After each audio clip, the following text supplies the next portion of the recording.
The untouchable True School Sports Empire proudly presents something the boxing games are missing. Hey, what's going on? It's your boy BT, and I came here to talk some boxing with the thousands of True School Sports subscribers. Now, this is the official! Woo! The official! Woo!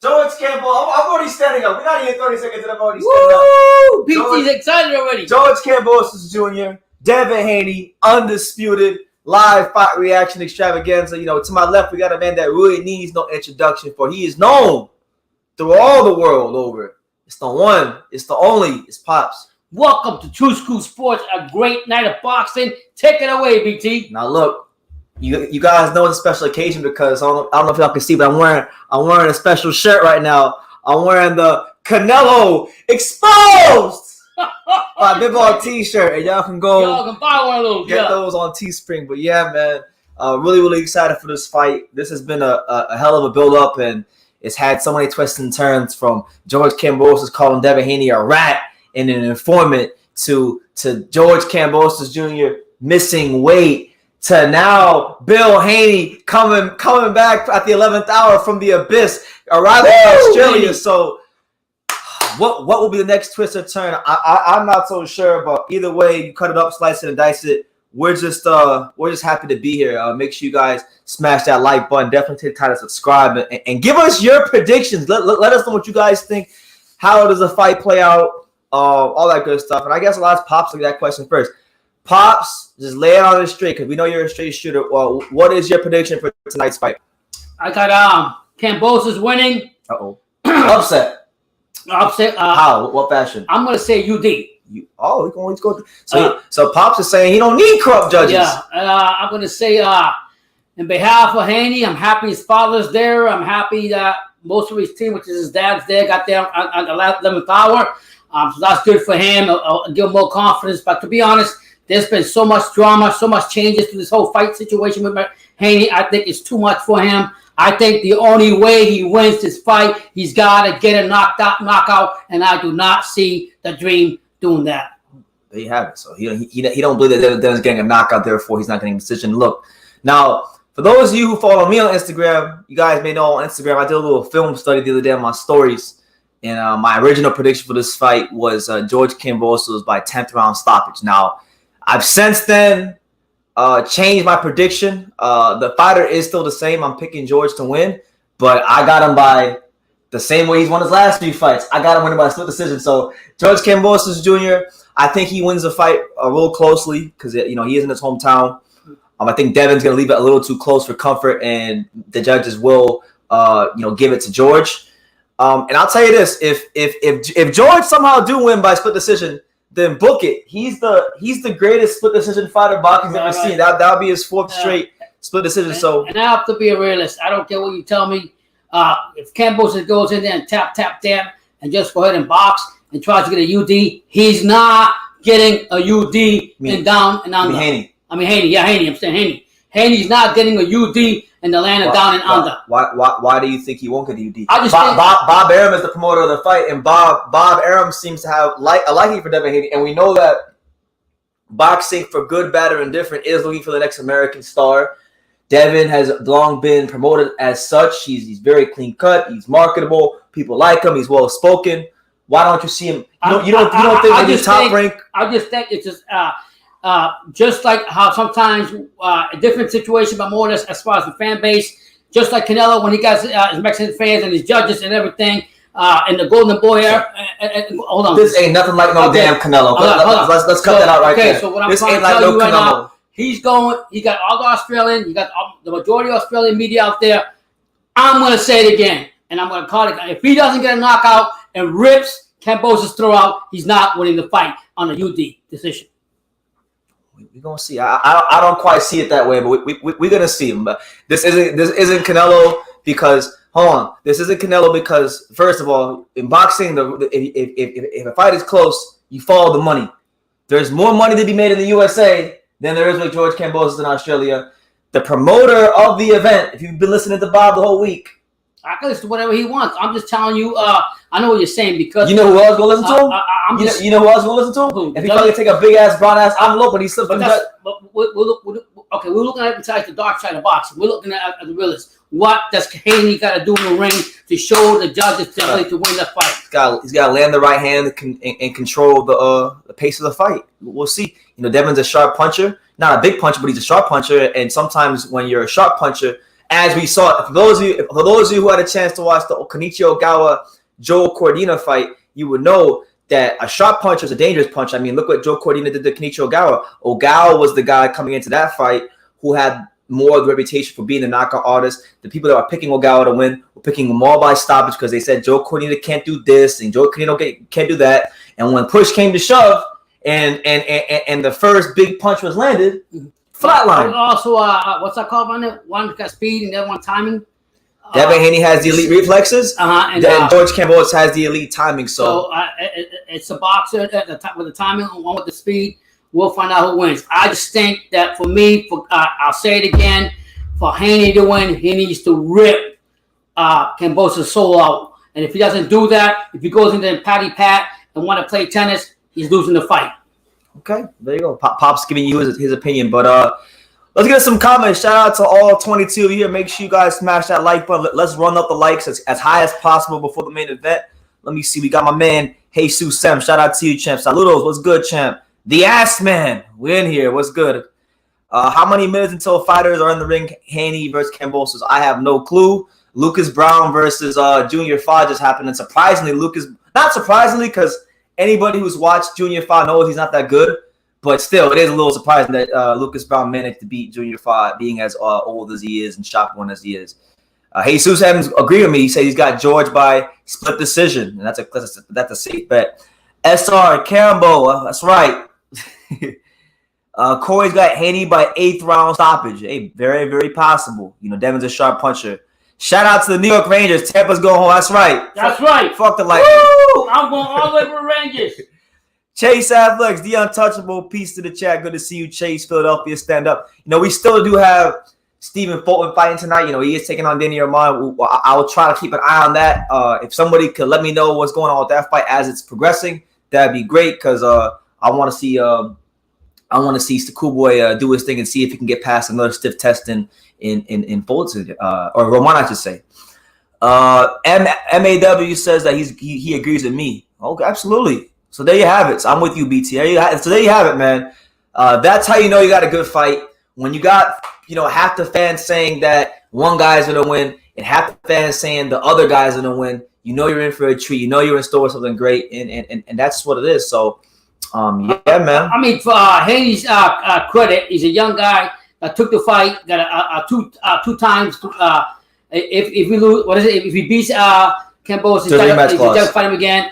He went across the pond. He didn't sit back and hold back. Did it without his father not being there. That's pretty big in my eyes, even though his dad finally came then and showed up. God bless him. But he had downs. So for Devin Haney, if he wins this fight, it's going to be like his coming out. You know what I'm saying? To me, he's coming out and say, okay, I can't question Devin Haney anymore like I was thinking about him. Yeah. He's actually so when we lose the draw, is he getting your credit and just due? Yeah, I respect him. But No. Answer the question. If he's taking the fight under the worst circumstances, right. Is he getting your credit and just due? If he wins? No. Now. No, he got to go in there. He got to rip that motherfucker's head out. I'm done. If he don't walk out this room. If he don't rip motherfucker Kambosos' throat, he's not winning that fight. That's why I got Kambosos winning. He's got to go in there and take his throat. And no, I give him the respect. I do give him respect. That's what I'm asking you. Yes, we talked about this. Because you always have some shit to say about Devin Haney. No, because I've learned what you told me made sense. My son actually talked some sense to me. I have to give him the respect. He's still on his feet and he still wins. So I have to. Doesn't matter what styles win fight. I got to give him that respect. But tonight, if America wants the true undisputed, he's got to rip. He's got to rip Kambosos' throw right out. So I am going with the Kambosos, the Emperor. So you're saying this is a case of where like you got to really, really take the belt from the champion. That's how you feel. Yeah. You don't think it's just good enough for Devin to go out there and outbox him. He's gonna have to really show it. No, like you're saying, he's gonna have you're saying he's gonna have to knock him out, win 8 or 9 rounds, or he can knock him out or clearly win 8 or 9 rounds, something like that. He can't go in there and expect to get a unanimous decision against Kambosos and his homeland. I'm telling you that right now.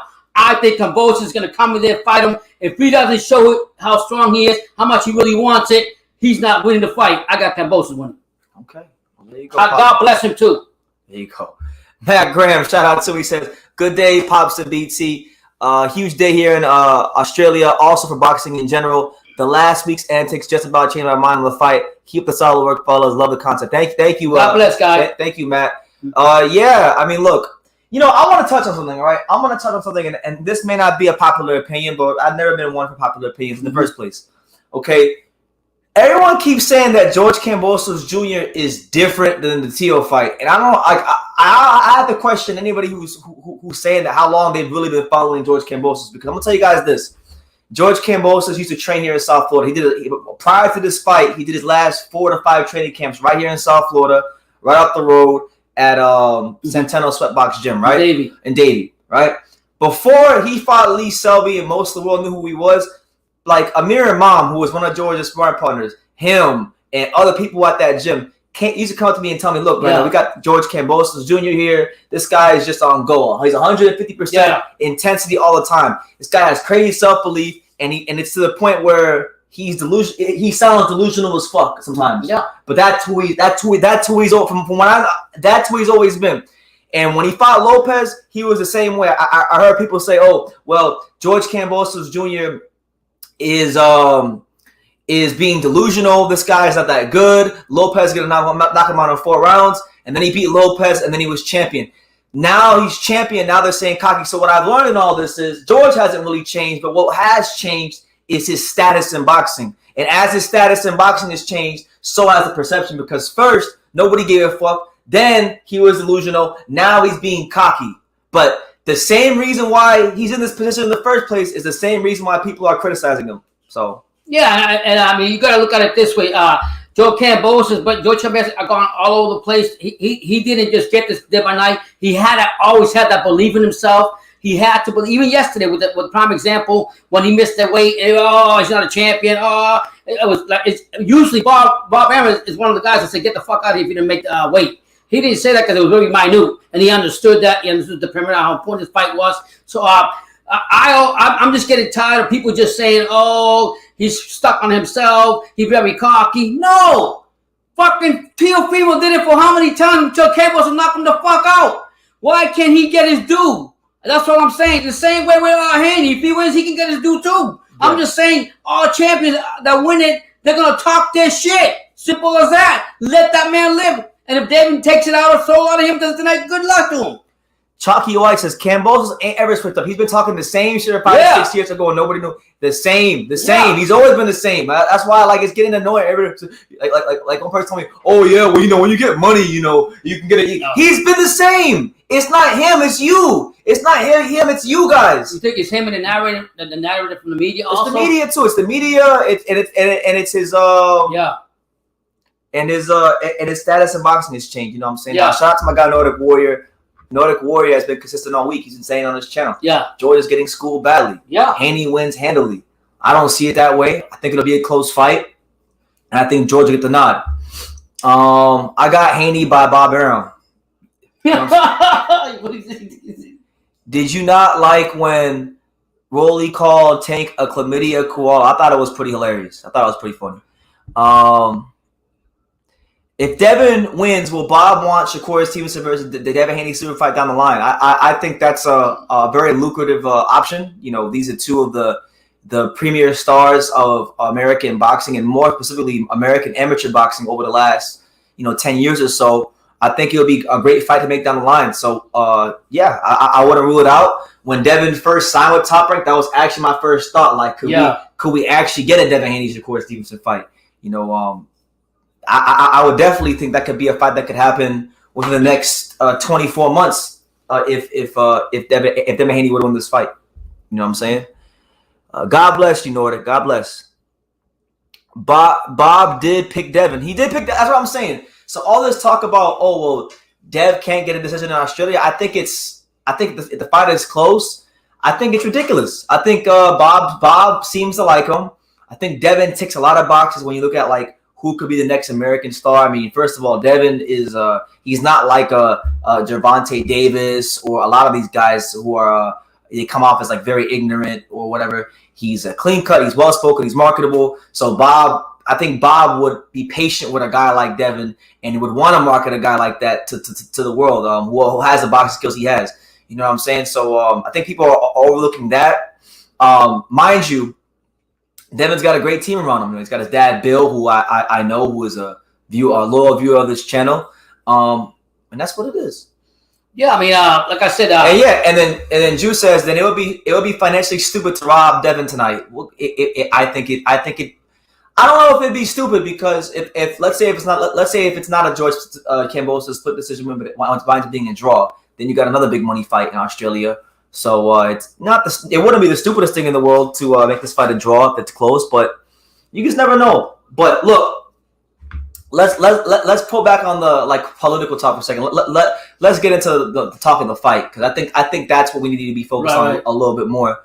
Tony makes a great point, and I forgot to say this myself. Thank you, Tony. Tony says all 3 judges apparently are from all over the globe, like Devin Haney wanted. He was worried about Australian bias if it came to this. Exactly. So there's not even all Australian judges involved. This isn't Horn Pacquiao 2.0, at least not yet. Until the decision's announced, but at least right for now, it's not. But I'm going to say this, all right? I'm going to say this. As far as the tactics are concerned, right? Let's start with Devin. We know Devin has size on George. He's a little younger than George. But George isn't old. He's just, he's 28, 29, or 30, whatever. Somewhere between there. And Devin's like in his early 20s. So, but Devin's the taller fighter. He's the bigger fighter. You would definitely say he's maybe the slightly more athletic fighter. What George has going on his side, though, is that George is definitely the harder puncher of the two. George is the more explosive puncher of the two. George has the better timing of the two. And I give Devin the edge in the jab, but George, believe it or not, you guys may disagree, but George has more different variations of his jab. Devin has the reach. So that battle of the jab is going to be very, very key tonight, because I think George has a very underrated jab. He fought a guy, granted he was older, in Mickey Bay years ago when he wasn't as good as he is now. And a big reason why George was able to win that fight was his understanding of distance and timing.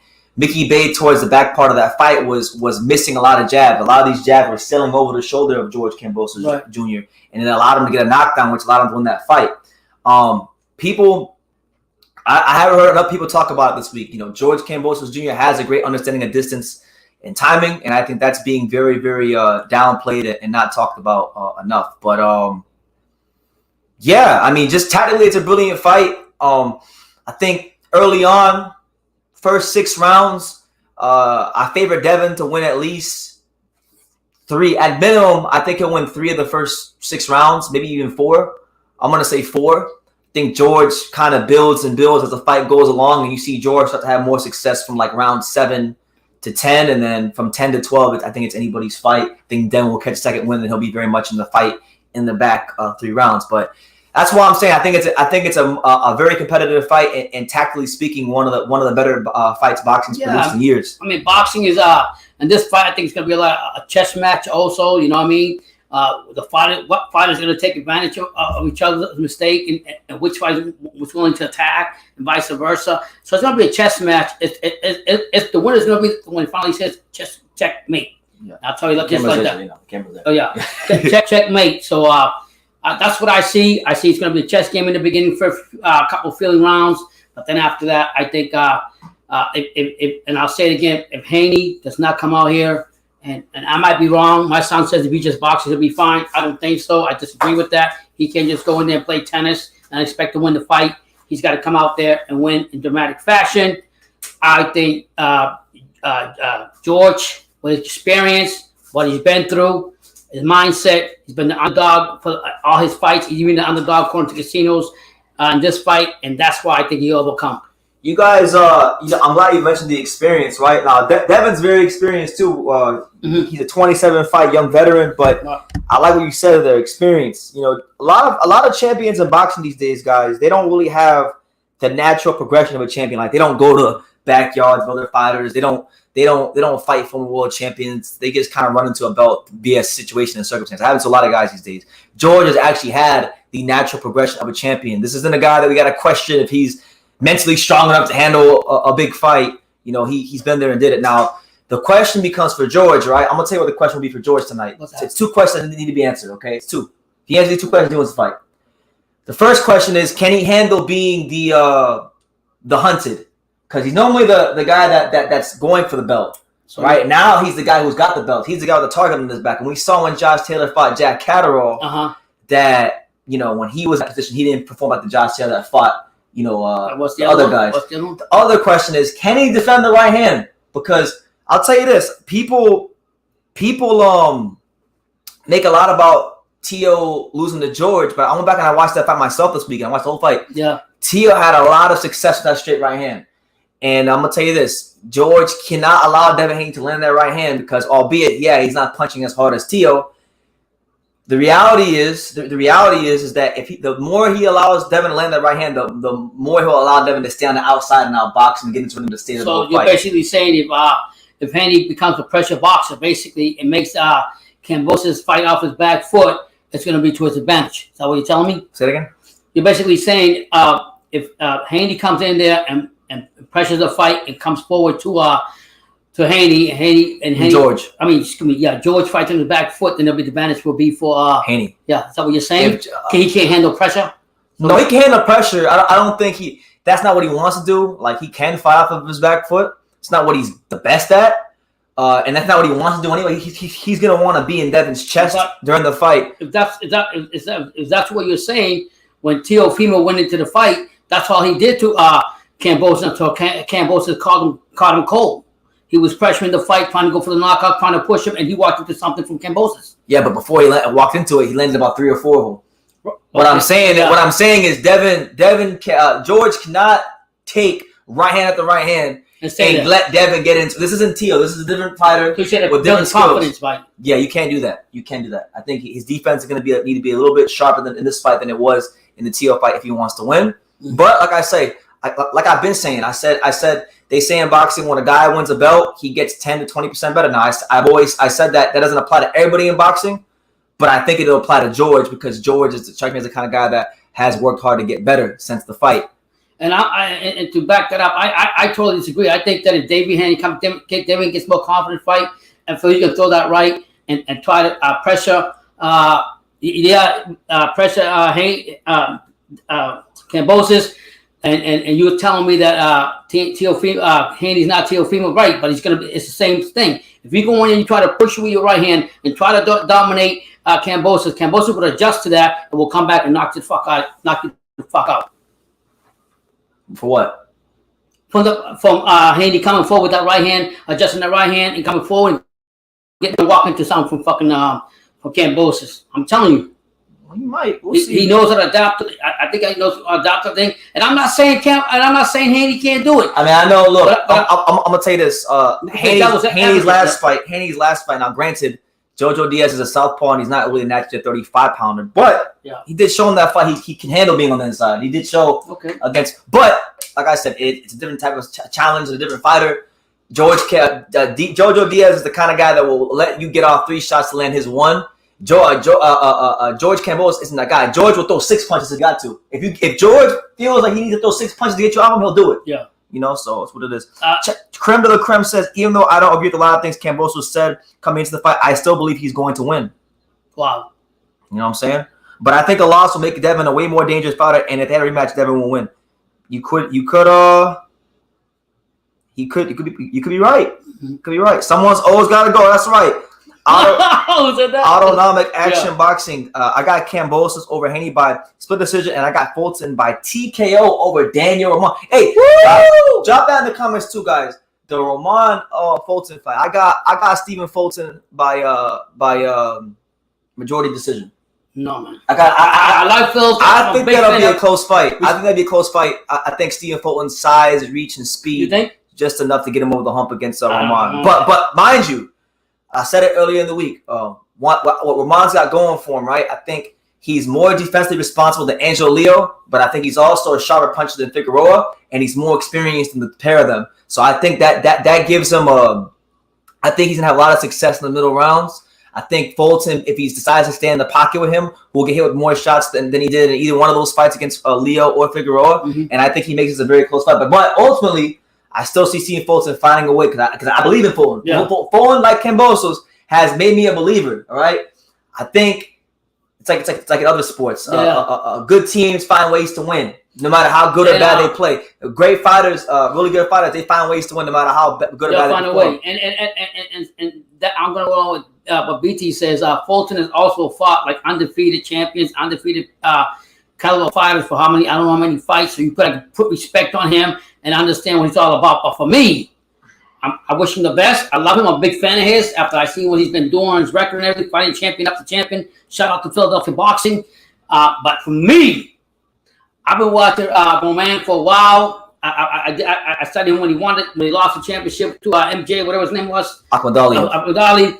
But I think after that fight, he's learned a lot. I think he's become more better. I think he's become more aggressive. And I think Steve Fulton, cool boy Steve Fulton, can he handle that pressure and the punch for Romain? I'm going for Romain. We've asked this question 2 of his previous fights. Right? We've asked the same fucking question. The answer's been a resounding yes. We know he can handle it. I don't think that. I'll be honest with you. I think Romain is the best opponent he's had since anybody else. Who's ever fought? Who else has he fought? Don't tell me Angelo. Got respect Angelo Leo. Respect. That's the exact answer I'm going to give you. I want to hear about that's the exact answer I'm giving you. I mean, because fought Angelo Leo, damn it. I mean, Roman is got skills. Roman is strong. He's a professional fighter. He's not going to stop. He's not going to stop fighting. What they also say about Roman also earlier in his fights, he couldn't handle athletic boxes. Can he handle Stephen Fulton and athletic box like that? Yes. You think so? Yes. You think he's athletic? Yes. Yes. I'll go for yes. He's taller. You know what kind of fighters I like? And that's why you're fucking getting this wrong. Stephen Fulton. All right.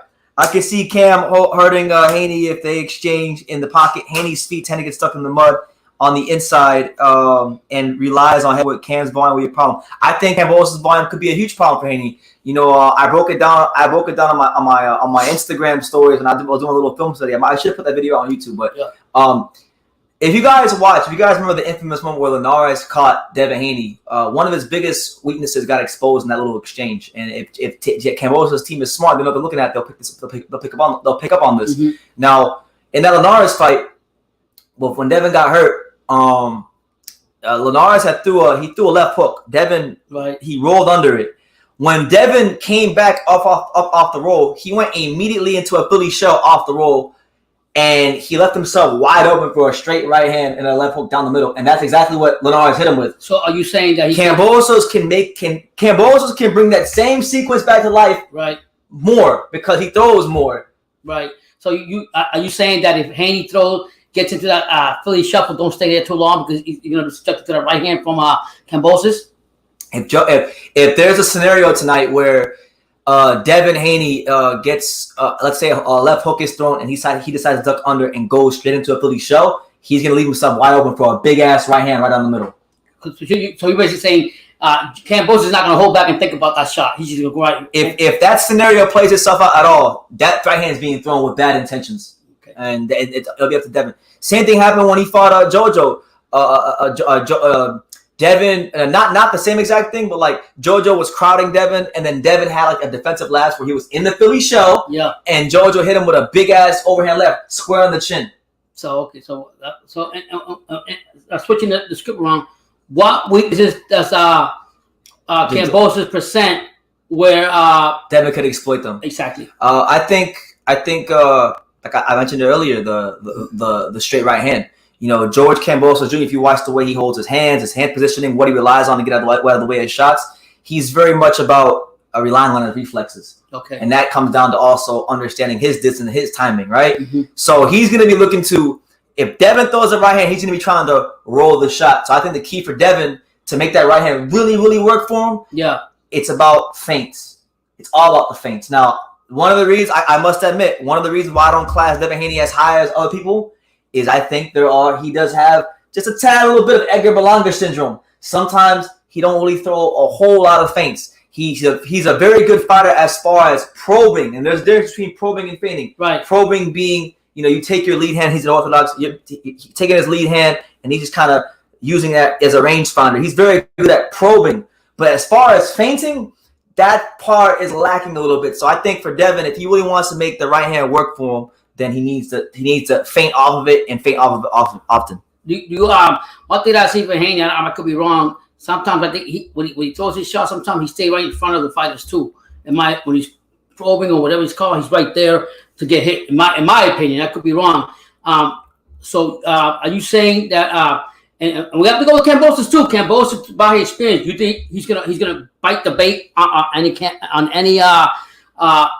that Devin Haney brings to him? Have you seen that in the fights? Is that what you're saying? I've watched Devin Haney all week this week. Okay, right. Very, very good at a lot of things. I mean, very good, well-rounded boxer. But that's like the one thing that he doesn't have. His feint. He feints. Don't get me wrong. He feints. He's not Berlanga. He has feints, but not enough in his game. But they're not deceptive enough to where like I'm like where if I was Kambosos, I'd be worried. I think Kambosos probably has actually the better feint of the two fighters. Okay. And that's what it is. But again, fighters can. Like I've always said it. Just because we haven't seen it before, don't mean we can't see it on fight night. So. And I was saying another thing. You're saying that Kambosos is. I mean, Haney's is a powerful puncher. Do you think that if Haney somehow gets a couple of body punches or liver punches to Kambosos, do you think that will happen in a fight where it can actually hurt and hurt Kambosos or no? Of course. Any fighter who can land a devastating body punch can hurt a guy and get him out of there. Do you think Kambosos is going to stand there or give him that open up the area? Listen, I don't know what part of the fight this is going to be, but it'll happen at some point in the fight. At some point in the fight, it's going to get to a point where, both fighters are going to have to fight. In the middle of the ring. In the middle of the ring. George, I'm going to say this. If that situation never happens, it'll be because of the Devin Haney jab. And that would actually be a testament to how great the Devin Haney jab is if he can defuse the Kambosos bomb so much so to the point where he don't really got to fight the guy. He can just sit there and box and pick him apart from the outside. If we were to choose between both of them, as far as stamina, who's got the better stamina? Who has the better stamina? Yeah. They both have great stamina. I've never seen George tired. I've never seen Kambosos tired. Haney tired either. One of them tired. I think they're both very well conditioned. I think this fight, and like many fights at world class level, it comes down to those small details. Who can win the exchanges? Who has the better feint? Who understands positioning better? Things like that. So listen, I can't really give you an answer. Okay. Do you feel by his dad showing up that's going to push him over the hump against Kambosos? I mean, I got to remain consistent. When his dad couldn't make the fight, I always said Devin isn't going to win or lose a fight because of his dad. It's going to be because of Devin. Devin's been boxing since he was yay high. Okay, Devin's a 27 fight. Devin's got more pro fights than George Kambosos Jr. Yeah. All right. So let's not baby Devin. Devin's not going to win or lose because of his dad. If Devin's going to win or lose, it's going to be because of Devin his damn self. Yeah. That's what you're right. What say when the fights get inside the ring, that's what happens. And by the way, hold on. I want to acknowledge the people in the comments because I know we've been rambling. Shout out to all 53 of you. Make sure you guys subscribe if you're new to the channel. Hit that like button and definitely super chat. We got He Hop. Shout out to He Hop, Enrique Luna, Quincy L, Todd Whitley, Audrey as well. Autonomic, Thomas Perez, Baki Hamna. He says Kambosos better have fast enough feet to keep up with Haney's footwork. Well, good point, Baki. This fight, footwork-wise, if we're going to get into the footwork of it all, it's intelligent feet versus fast feet, all right? George, intelligent feet. Haney, fast feet. George's job with his feet is to make the ring as small as possible on Devin Haney and get him to exchange as much as possible. Devin's job is to pivot and quarter turn the fuck out of George Kambosos Jr. and make him reset all night. That's the fight within the fight. That's the fight that you guys got. That's really what you guys need to be looking out for. The fight within the fight. Right. But definitely a great matchup of feet between both men. I can't believe this fight is tonight. Can you believe this fight is tonight? Rosie, I can believe this fight is tonight. And can I tell you why? It was on the schedule. That's why I can't believe it's tonight. But you know, it's great. It's great that it's happening. I'm happy that it's happening. I'm happy that both fighters made it. There's been no COVID, no pulling out of the fights, none of that stuff. We've had so many big fights in the past not happen because of coronavirus and all this nonsensical stuff. And I'm just happy it happened. Yeah. Oh, now Hee-Haw makes a great point. All right, because we talked about footwork earlier. All right, and by the way, just so you guys know, they're not really showing anything. So when they start showing stuff on the telecast, we'll let you know. Right. But we're gonna break the fuck out of this fight down, so we can't break it down more. But you mentioned the right hand. Now, I think the fighter that has the stronger right hand of the two is definitely George Kambosos Jr. It's definitely Devin's got a long right hand. We've seen in the past on occasion, when he hit Antonio Moreno with overhand right, he knocked him out cold and senseless. But man, that George Kambosos straight right hand, and you know what I love, I love me a fighter with a good straight right hand, like Joe Cordina today. But what about I've seen some highlights of Haney. What is his strongest punch? What is his strongest jab? Jab and uppercut. Overhand, aside for his jab, overhand right. Overhand right. That's the money punch from the overhand right. That's the punch you talking about. Haney on with the power, fuck someone up. Yeah, that's the punch. I even put it out like this. If Devin Haney is going to knock out George Kambosos, it'll be with an overhand right. It won't be with no left hook. So I'll be like, so you're saying basically if Kambosos falls asleep one time in the fight and he surprisingly throws that overhand right, good night, Kambosos. If Devin has that jab working to the point where like it's blinding George, man, that overhand right is gonna be there. It's gonna be there. Wow. And if George don't see it, he might end up like the Australian Antonio Moreno. Oh shit! So I mean, this fight is so intriguing, brother. I ain't gonna lie to you. I mean, we're sitting here breaking everything down. What about as far as the trainers? Who would you give the edge to? Who would I give the edge to as far as the trainers? Yes. Who would you give the edge to? Javier Centeno and Bill Haney.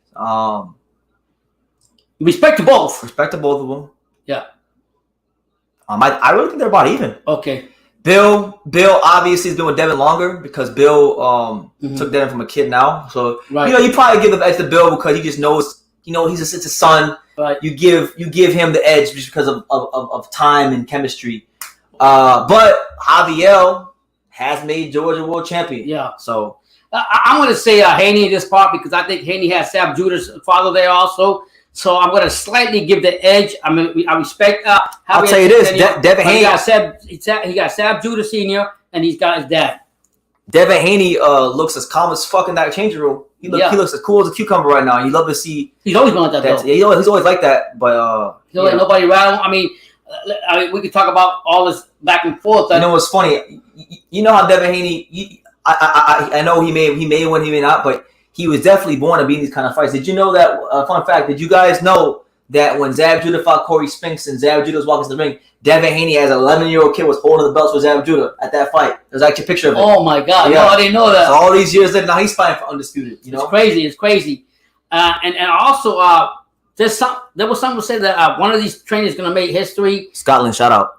One of them is going to make history for being a two-time. I forgot if it was two-time champ, whatever. Yeah, Zab Judah. Yeah. So Haney wins because he would have been part of two undisputed champions. And that's just tell you Haney's IQ. Haney was one that told us Zab Judah Sr. When we're training, he's the one that told, hey Zab, do you realize that if I win the belts tonight, you'll be a two-time? Devin's one. I'll tell you guys this on a personal note because I mean I don't know Devin Haney like great. I met him a couple times. Last time I went to Vegas.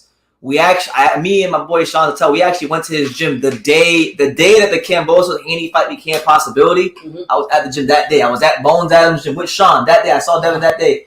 If any of you who may remember the tweet where Devin said, "The flight's as long as my dick" or something like that. He said something like that. Right. Devin literally showed me the phone before he put that out to the world. Like I actually read the tweet in there. Like so I was there when all that happened. But look, it's IQ you're talking about. Devin's IQ. Yeah, you're talking about Devin's IQ. This is all heading to a point. I forgot. And I'm going to say one thing. I remember one time when Brendan was, when Devin Haney was in Las Vegas getting his hands wrapped up, he said he didn't say nothing bad about Tio. He just said there's something off about Tio. I don't know what's wrong with it, but I see something off about him before it actually happened with Kambosos. Well, he knew it all because he remember. Okay, George. Yeah, I ain't talking about all that. I'm just saying that literally. But you say his IQ. You're getting back to the track about his backtrack. You said he's very IQ and he knows his stuff. I was saying, I was saying to say that Devin loves boxing. I mean, this isn't someone that comes from a bad background. Like he didn't. This is a kid that when he was 16, 17 years old, he had his birthday at the fucking Palms. Anybody who's been to Vegas, you know that if you've seen the Palms building, yeah, it's big. Now all right.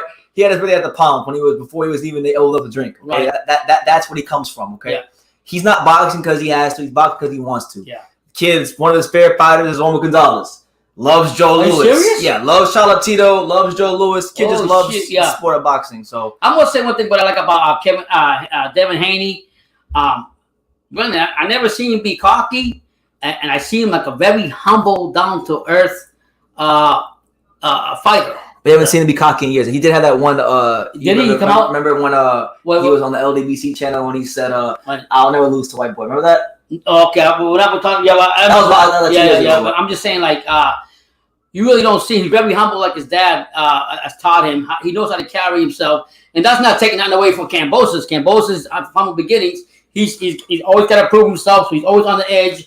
And why not? I mean, you would think, right? You win all these belts to be the great top pound for pound fighter like Teofimo Lopez. You know, people will give you that respect and at least make you the damn favorite in your country. They made him the underdog in his own country. So of course, look, you guys want George Kambosos to be this humble champion. He's the champion, and they made him the underdog in his country. So of course, you're gonna have a chip on his shoulder. And he's always said, "I've been the underdog my whole career. My father was the only one that believed in me.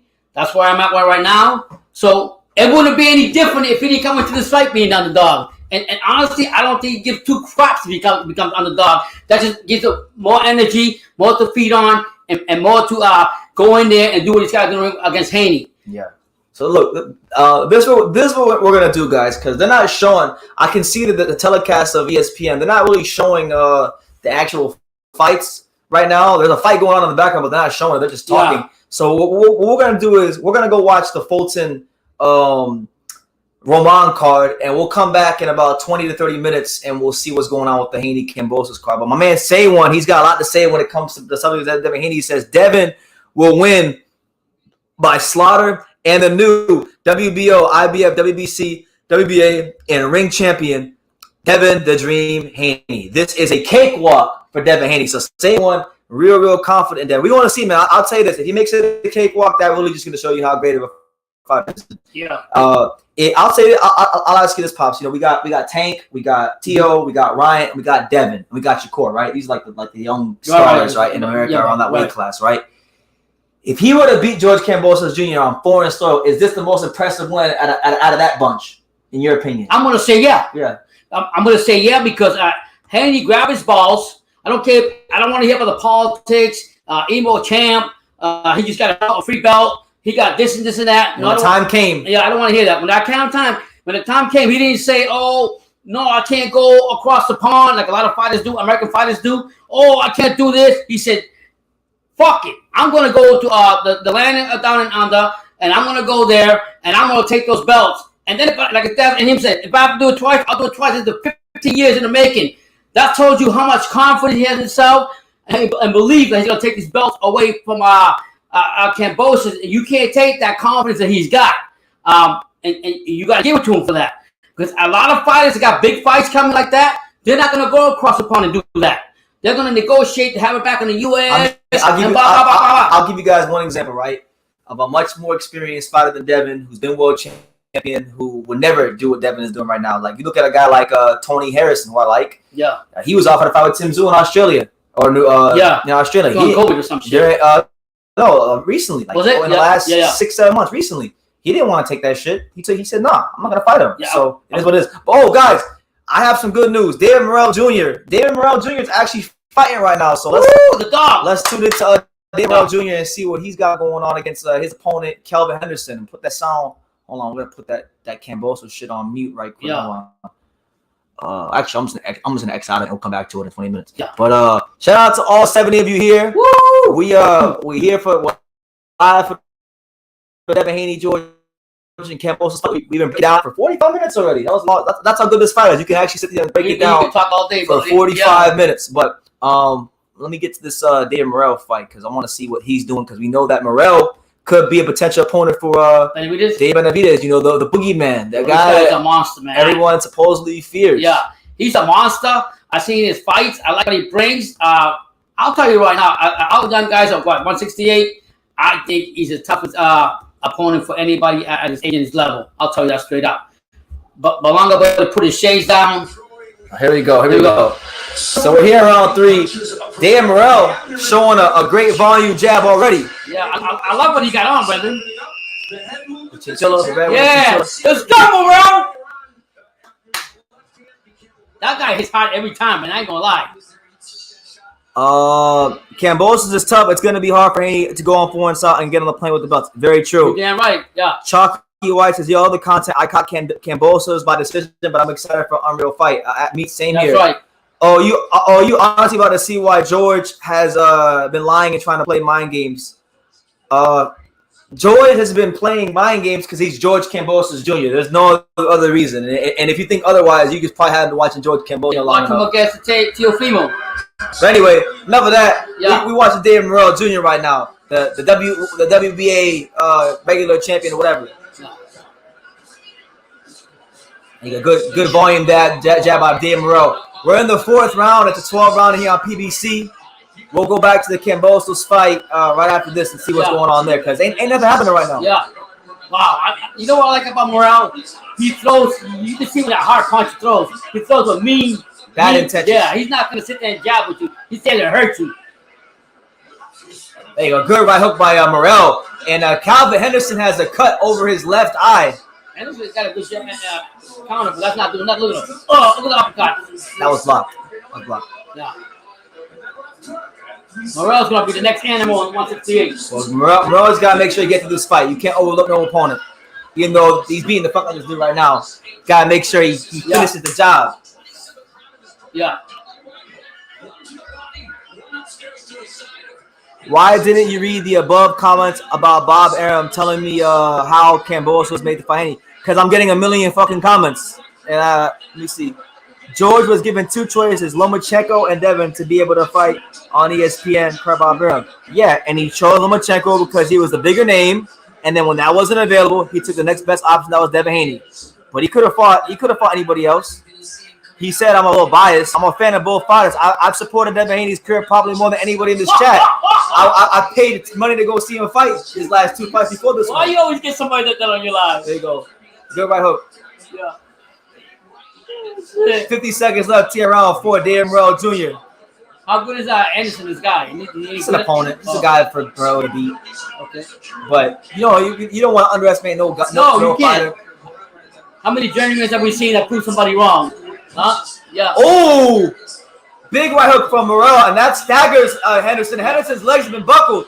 Morrell's pouring it out right now, and that's it. Right, the fight's over. The referee stops the fight.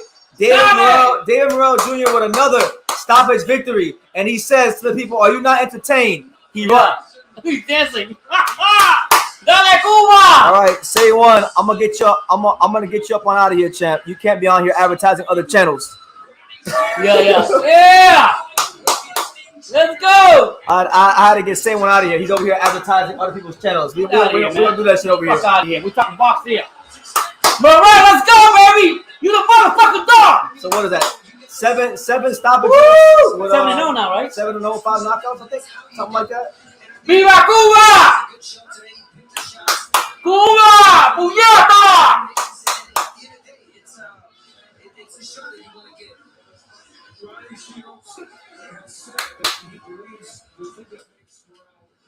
That's what I'm saying. Kambosos is the same dude. He's always been. He was talking the same shit when he was fighting in front of 10 people in Australian bars. He hasn't changed. It is what it is. The narrative. That's the Devin Haney. Like people like Say One, right? Like these are the kind of people that make you kind of not like Devin Haney, because if you don't get on your knees and suck Devin off, then you're being a hater, you're being biased. Yeah. And mind you, you're not talking to someone who hates Devin Haney. You're talking to someone who's actually paid his hard-earned money to go watch this motherfucker fight. Where were you at the MGM Grand? Hey. Where were you at Mandalay Bay? And another thing I'm going to say about that. We could say what we want about Devin Haney, but one thing that PT's got, he got the respect of David's dad. What's his name? David Haney Sr. No matter how much shit we talk or we say, whatever, he's always giving us our respect. So, what you all got to say about that? I ain't here to banter because I know how it is. people are like, oh, I thought you're gonna ban to it saying, well, I'm not gonna ban to him. If you start calling me biased and then you want to come over here and start advertising these other channels, I already know. Look, I already know because I've been on YouTube long enough. That's normally the first step toward him saying some stupid shit and causing commotion in my comment section. So we're gonna nip it in the butt. We're gonna nip it in the butt right there. Yeah, and let me tell you straight up. A lot of times people come on this channel and they have their own narrative, and if you don't go what the narrative says, then you're fucking biased or you're hating somebody. No, here we keep it level. You guys might say that, or might disagree certain things. Okay, I understand that, but we keep it level. Haney's father agrees with us. He loves us. Yeah, Devin Haney's dad. He pulled me aside that day where he yelled at me and shit. At the gym, that after all the cameras turned off, me and him talked for like an hour. He said he loved True School Sports. Yeah. He said he knows what's going on this channel better than some of you guys do. I swear to God. He said, well, how's Pops? Is his heart doing good? All this stuff. Yeah, so we got to respect that. So we got to respect it. But a lot of times, when we don't go to anybody's narrative, then we're wrong. It is what it is. It's what it is. Come over here. Well, he said, oh, if you want the truth, go to what's his name's channel. I said, okay, well, I'll help you. Go over there. Yeah. You can't fuck with True Sports. Let me see. BT Hyro says BT is a real ass nigga. If you go off, he's gonna burn you all alive. That's a fact. Yeah. That is a fact. Hey, this motherfucker gonna walk up on boxes. He don't care. I don't care. He tells him I'm alone where I'm at. So come on, walk up to me. And again, look, June 18th, I'll be in New York City at Pop, so it'll probably be one of the only times you see me at a fight where I'm not alone. But like 99.9% of the time, if you see me at a fight, I'm always alone. Yeah, that's just the way it is. And respect is earned and given. And if you don't know, you better look out. But let's get out the drama bullshit. Yeah, let's go. Let's get out the drama bullshit for a little bit. Let's talk about David Morrell. David Morrell gets another impressive victory. Yeah, you're a monster. Who you picking up? That should Benavidez fight him next? Should Benavidez fight David Morrell next? Better yet, will he fight Morrell next? What do you think? I think he will. Look what said he's going to fight him. I didn't even say something. He just said in the post. He said, Morrell, he got a belt? What did he get? Yeah, he got a belt. He's had a belt. Oh, shit. I will tell you about that belt. Woo! Viva Cuba! Yo, this guy's a monster. Skills-wise, you might gonna say it's a stupid question, but I'm gonna ask you anyway. Right. Is Morrell better skilled than Berlanga? Can he fight? What do you see? Anything? Any weaknesses? David Morrell is about 7 levels above Berlanga, and he got 7 fights. Like 7. Yeah. Wow.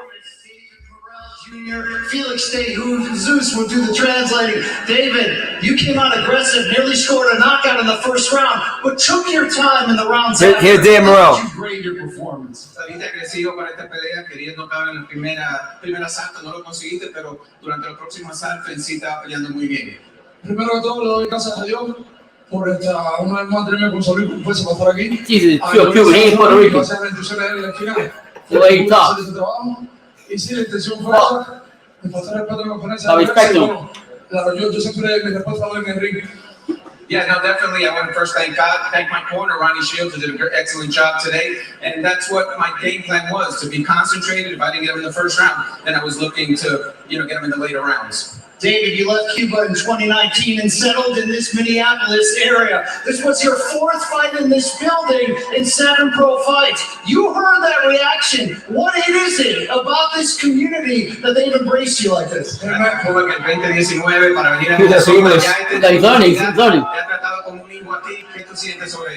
Like, I'm excited. Thank you very much for coming. Like, I'm happy, man. I'm happy. It's my night. I told everyone, like, it's for USA. So I gotta say, it's my new home, Minnesota. Like, I respect my home, man. That's it. You gave the fans what they wanted, which was a stoppage. It seemed the right hook was a big part of your attack to hurt Henderson. Talk to me about how you got him out of there. Dime, dice Brian que el right hook fue el golpe contundente esta vez. Dime cómo lo preparaste para entonces terminar esta pelea. 150%. 100%, 100%, 150% ready for the fight. 50%, el 100% lo hago cualquiera. He has that extra edge of 50%, so he has 150% every time he fights.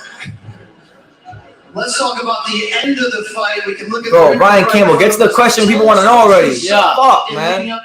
Was it looking it? He asked you 7,000 questions. Just ask him who we want to fight next. The same born athlete. I was going knock out though. Yeah. Jesus, look at that. He lives in the coldest part of America too. Not the coldest, but it's cold in us. Yeah, it was explained for me in the corner by Ronnie Shields. Wait till I see that the one that was going to hurt him, the punch, and that's what I did. So I executed correctly. Una cosa más. One more thing. Okay, one more time. I'm ready for everybody that wants CTA. Like, I'm open for everything. Come with Carl Luis Senior, Carl Luis Junior, him, whatever. Like, I'm ready for everybody who wants CTA. Sorry. Congratulations, David. That boy speaking English. Yeah. He said, that's True American. You heard him. He's speaking English. He said, listen, I'm ready for anybody at 168. And that includes Mr. Benavidez Jr. Yeah. So Benavidez can't come out here and say, well, guys, fucking these guys are fucking pussies, man. They don't want to fight. I don't want to hear none of that stuff no more. Like, Morrell can go fight. He's done more than Berlanga. I mean, look, we had high hopes for Berlanga, but as time has went on, we shown he ain't that guy. Yeah. Audrey mentioned that Berlanga's fighting next week in New York. Yeah, but you know what? Cherry Bryan fighting in Miami next weekend against Daniel Dubois, so we going to that. That's what we focused on, Audrey. That's what we focused on. Yeah. Benavidez will stop Morrell, King of Son. And then Marcus says Dave Morrell will stop Berlanga, But I'm gonna say this. Dave Morrell is so good right now that, I mean, you don't have to think he'd beat David Benavidez, but I'm gonna tell you this: the fact that people think it's competitive at this point shows you how good he is at this moment in time. Being that Benavidez is 8 fights, 7 fights? 7 fights. Yeah. These guys are much more, Benavidez is much more experienced in the pros. He's signing autographs for the kids, shaking hands, kissing babies, knocking fools out. That's another day in the life of Dave Morrell Jr. But really good performance from him. Shout out to all 61 here. I saw Andre. Andre asked, what are our predictions for George versus Devin? Pops had George by UD. I have George by split decision. But I'm not going to be surprised with anything, really, because this fight could go so many different ways. But I'm going with George to win his 4th straight consecutive split decision and become the greatest split decision fighter boxing's ever known. Yeah, I mean, but we can't put the coffin on Devin Haney. I mean, his coffin went up when his dad came here, and he's going to give George a fight. Don't get it twisted. I just say, for me, I've been saying it way before the fight started, and all my videos with Brendan. He's got to come out here and take Haney's stroke. He's going to win this fight. He's not going to win by decision. Okay. So I got Campbell. So El Jefe says, can Demetrius Andre get the interim fight? We almost went a whole hour on the line without talking about Demetrius Andre. Can Demetrius Andre? Is that good or bad? It's a good thing. Yeah. Can Demetrius Andre get the interim fight if he officially vacates the belt? He needs to stop lingering about going to 160 in the interview. Yeah, look, man. If he vacates the belt, I still think he could probably work out a deal the WBO and probably reschedule that Zach Parker fight. But I'm telling you this, man. If he were to vacate that belt to go fight Zach Parker, I would be very pissed off. Because look, if he can't get no option, if he can't get no fights, with the big names, then I think he can't move out on 160. For me, if he wants to maintain any respect on the reputation, he can't move out on 160 until he fights Johnny Beck, and that's where I'm at. It was cool the first time because he was getting the Parker fight. He had to go through hell with the WBO just to try to make that Parker fight happen, and it was for a bigger purpose. But if you can go straight to that bigger purpose, you can't get Plant, you can't get Charlo, you can't get Benavidez, then don't bide your time no more. You give that young brother from Kazakhstan a chance to prove what he can do, and you go ahead and you try to solidify your run at middleweight. You can't run around all the time and say that you're the boogeyman, because eventually someone's going to call you out. They're not going to give a fuck about who you are, what you accomplished, and they're going to want to punch you square in the mouth. And Johnny Beck seems to have those attributes. And I think for me, as an Andre fan, as someone who really respects him and who he is in boxing, it would be a colossal letdown if he goes and tries to get the big fights at 168 and then doesn't fight Johnny Beck when he has the chance to. And I will say like this, my son always says this, timing is everything. Right now with Johnny Beck, I think it's the perfect time for him. Even if he make excuses, whatever you say, I was talking about Boo Andre. Fuck it, fight the guys so you can shut up all the naysayers. and move on and get your opportunity with whoever else you want to get. But don't sit there and go on an interview and just call out. You're just as bad as everybody else wants to Canelo fight. Yeah. If you ask me. Oh, yeah. By the way, for those of you wondering, on the George card, Jason Maloney is fighting Aston Palasite. They're fighting for the WBC silver bantamweight title. For those of you wondering. You see John fight Juno fight win beat Lucas Brown? Lucas Brown beat. I know the joke. Yeah. Oh man, look. Oh shit! Roman versus Fulton is actually next. Woo! Hey, so you know what? Hey, shout out to Philadelphia. I'm going for Roman. This is what we're gonna do, man. We're gonna watch Fulton versus Roman. The boxing gods have blessed us with great timing. Hopefully, Maloney don't knock this guy out anytime soon and go full distance. Yeah. So we can watch both fights. But we're gonna watch Roman versus Fulton. If anybody's out there watching the Kambosos fight, keep an eye on it just for me and let me know when that's gonna happen. But yeah, we're gonna get it next. Danny Roman. Who you got? Fulton by a majority decision. Hell no. Close decision. I love Cool Boy. I like him. I respect what he's done. I don't think he's gonna be able to handle the pressure of Roman. All right, now look. Now Johnny said, "OG Bill Haney." Now look, it's been almost the whole live. I haven't played this new clip, but I want to first. I want to give a shout out to my main man, Ohio Runs Boxing. He gave me permission to use this clip today. Bill Haney is back, ladies and gentlemen. Bill Haney.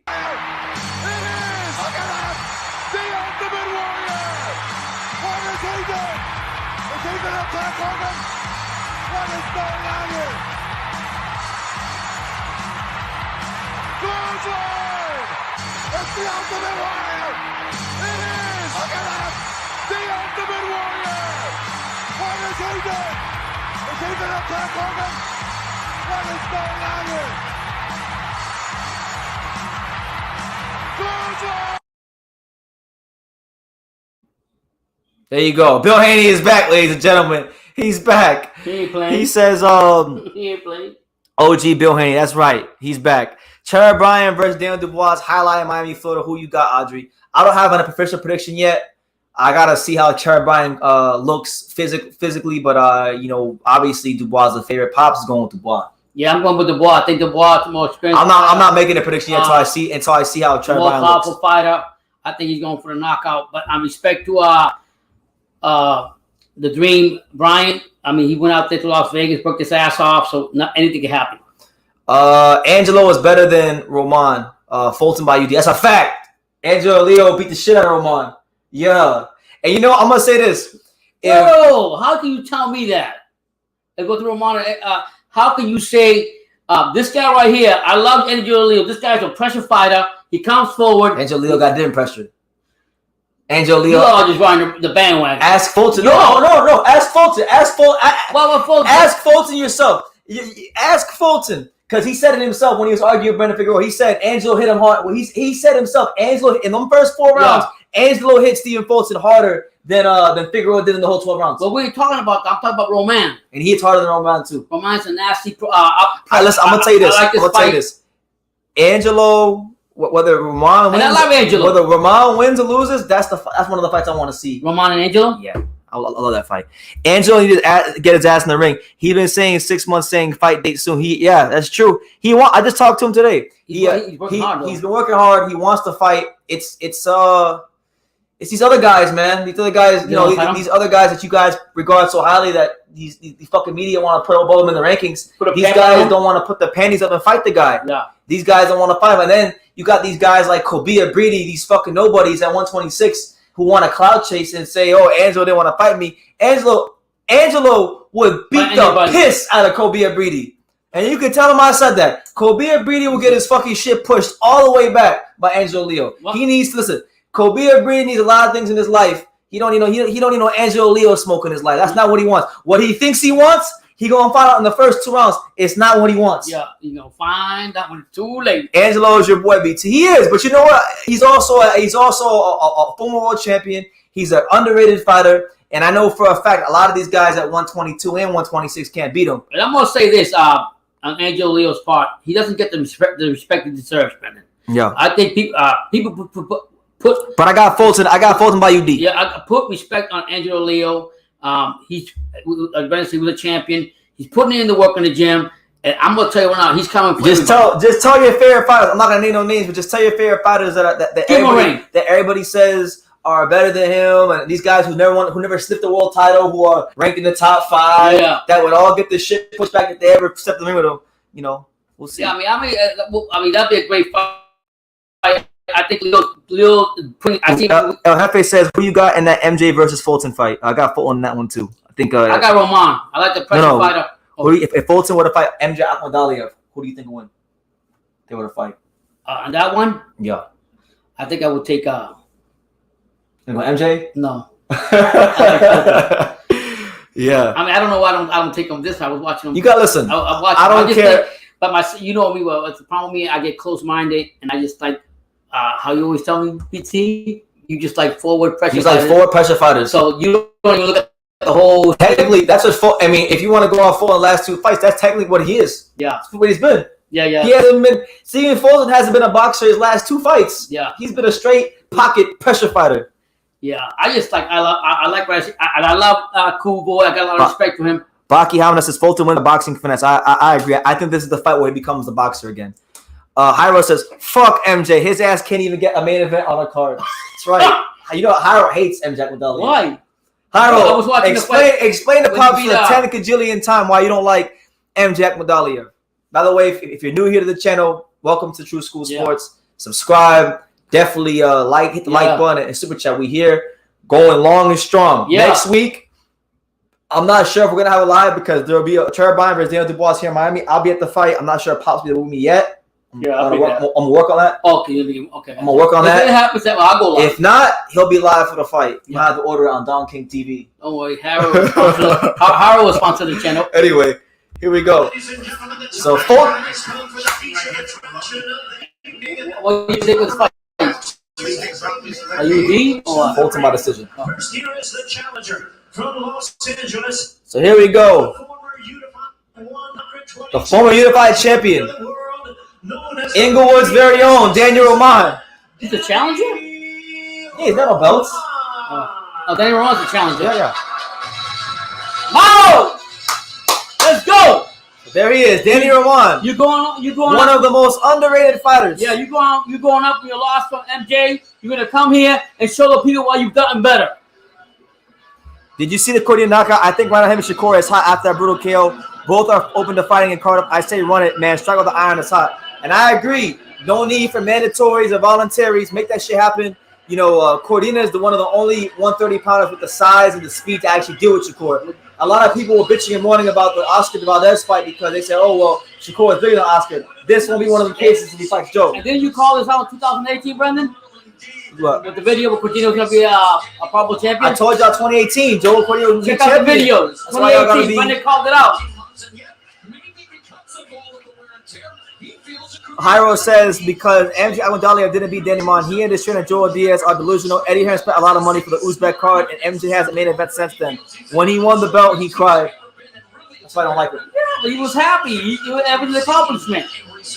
I don't like his ass. No? And when Hyro don't like you, he really don't like you. He was good. You got to really show him something. Yeah. And MJ Akhmadaliev hasn't really done a whole lot since he won the belt. No, he hasn't. No. Let's go, Roman. So Stephen Fulton looking to add another quality name to his already impressive resume, but I like MJ Akhmadaliev's wife though. I never seen her. He always looks at the wife. I never seen her. Haro puts it on game with the wife. Shout out to Haro. The cool boy Fulton. Respect to him too. I like him too. But I'm going Roman. I like the middle.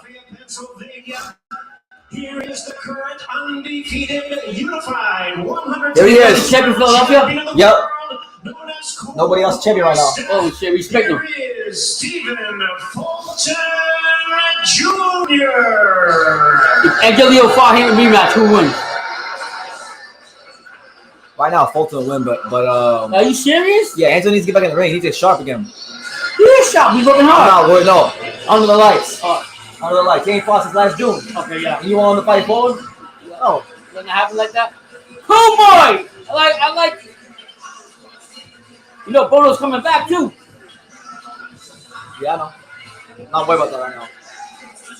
So here's Stephen Fulton, one of boxing's true warriors. Been fighting everybody. You know, nobody. It seems like nobody wants to give him his just due for what he's been doing, but he's stepping into the ring again with another quality operator. Is your belt on the line? Oh, his belt's on the line. Oh yeah, all three of them. Or two of them. Is it two of them or three? It's two of them. Yeah, MJ had the other two. Of course, it's on the line. It's always on the line. CM Fulton got to show that consistency tonight as champion. Good luck to him. I like him. Respect him. Respect Philadelphia boxing. The only chapter of Philadelphia, but I'm riding with Roman. Oh God, Maloney gets knocked his opponent out. Maloney knocked him out. Yes, that means Kambosos Haney gonna be coming on soon. We had one job. This fucking opponent. There's two Maloney fighting on the card. Is there? Yeah, we'll see. Is there another Maloney fighting on the card? Someone let me know. Is Haney Kambosos next? Someone let me know because I'm not watching that right now. The two Maloney's coming. I'm gonna watch at least 2 or 3 of these rounds. Let's just be happy that they're not singing like multiple national anthems. Yeah. Because honestly, he can do it all. This could be either a chess match or an all-out war from Fulton. So Steve Fulton in the ring now, looking to make his presence felt once more. Hey, are there any more fights left on the undercard? Does anybody know? Maloney's fighting too, or he fought on the undercard part? There's 2 Maloney's. They're both on the undercard. I'm not sure if they both fought yet, though. They're both fighting, but have they both fought already? That's what I want to know. I know they're both fighting. Someone let me know. Someone help me out here. Help me help you. Yeah. Let me check. I mean, I checked on BoxRec. It said the other Maloney hadn't fought yet. Yeah. But it was off because it had said other guys hadn't fought yet either, so. Oh, he's older too.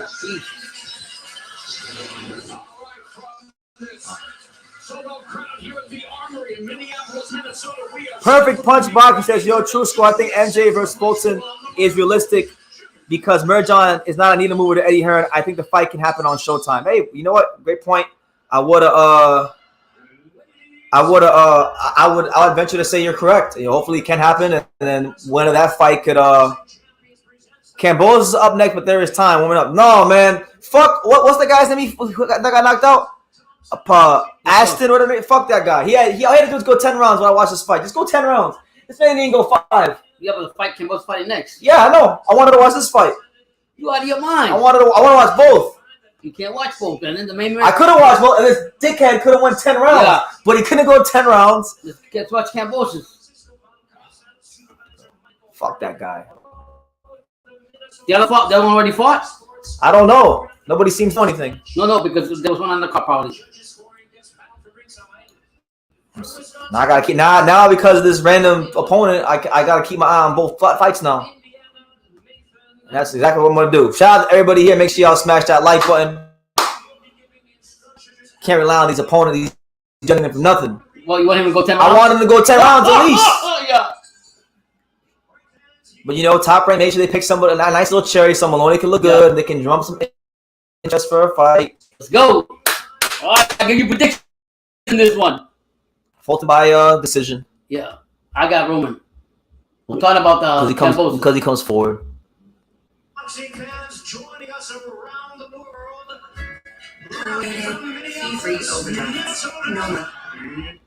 It's showtime.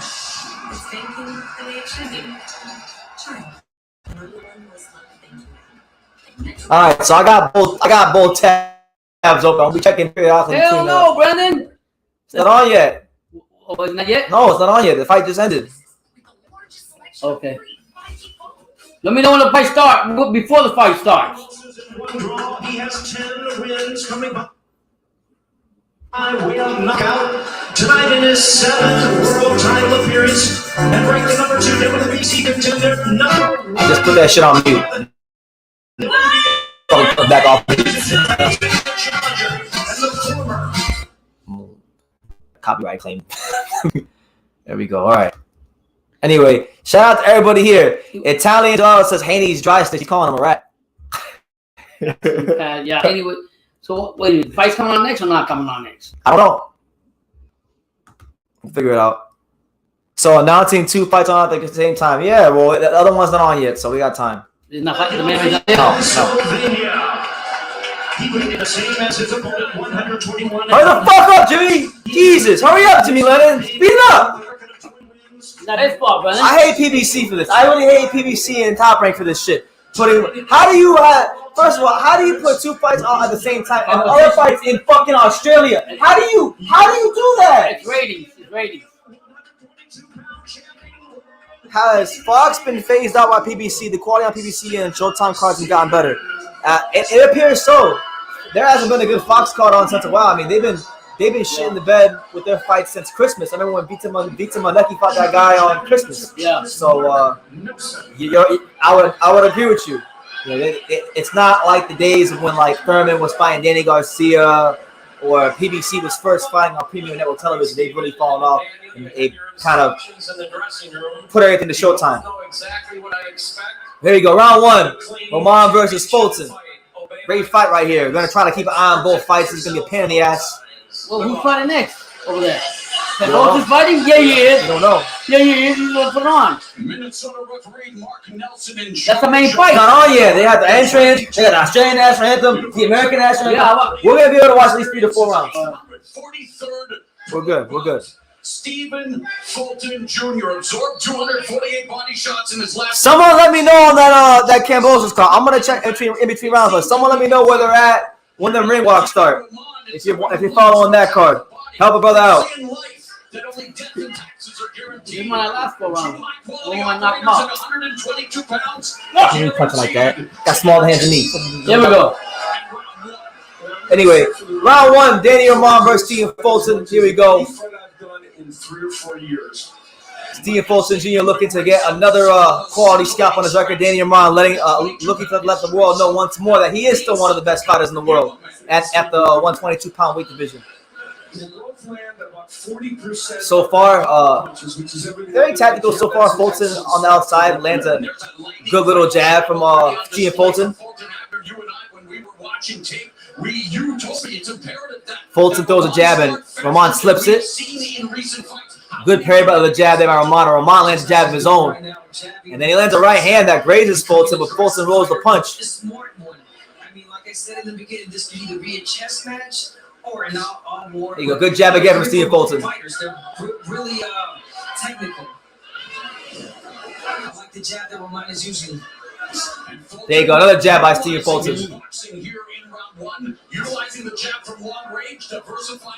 So a much different start for Fulton as opposed to the other fights. Not as forward, a lot more on the back foot, and I think this is a bit of respect to the experience of Danny Roman. He knows he can't just go in there and rush.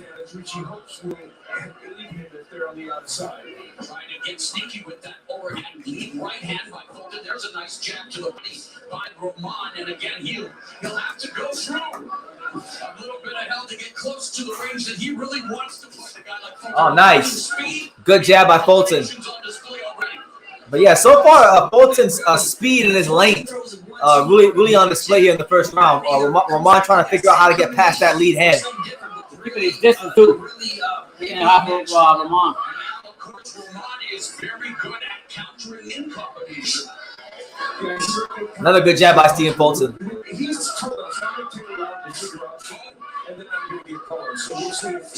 There you go. Stephen Fulton working that sharp, steak knife sharp jab. That Philadelphia jab. 50 seconds left here in round one. The jab, the speed, and the reach advantage that is dictating the terms of this opening round. There you go. It's that type of speed you want to use to get Fulton because it's going to be a lot harder for him to counter those punches. Yeah, if Fulton keeps it moving up, it's going to be a problem for Roman. There you go. Danny Roman misses an uppercut. Stephen Fulton controlling the fight here early on in the first round from the outside. Yeah, Roman is that's color of movement and distance from fighters athletic like that. There you go. Good right hand from Fulton. There you go. Stephen Fulton making Roman very, very ineffective here in round one. Yeah. You know, this isn't quite like the Angelo Leo start. You know, Angelo Leo won the first round against Fulton. Wow. Yeah. 1-0 now, Fulton. So 1-0 Stephen Fulton. Yeah. What do these men have to do? So far, Devin and George ain't fought yet. They're just showing old clips of Devin Haney beating up Mexicans in Mexico. Yeah, shout out to everybody here, all 43 of you guys. Let us know where you're watching from, what city, what state, what continent. Give us your predictions for this fight and the other fight with Kambosos versus Haney. Right now, we're just biding our time, watching a couple rounds of this fight before Haney and Kambosos come on. So let us know. If he stays there, Fulton will counterpunch him well. He is, when he's in close, his uppercut is a great punch. He hasn't been in position to throw it yet. He wants to be more selective in this fight and throw what he can land.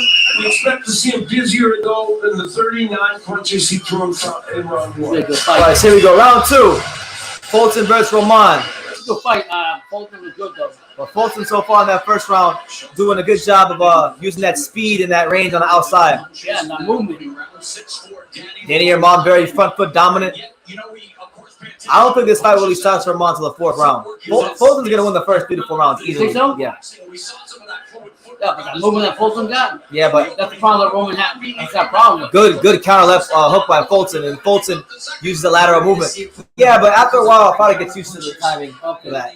And then it's up to then the slower fighter makes the adjustment. Yeah. And then if he makes the adjustment correctly, then it's up to the guy with the movement to make the adjustment again. Right. Roman stalking Stephen Fulton out of the ring, but having not a ton of success. He throws a left hook there and grazes Fulton to the body. But Fulton's doing a good job. He's throwing that left hook and he's spinning around out of it, pivoting around Roman. He's definitely boxing and keeping his distance and making it harder on Roman. Come on, Roman. You know, they talk about the best jabs in the sport. Stephen Fulton's name ain't there enough. Good body shot there by Roman. So Roman has some success here with some body shots.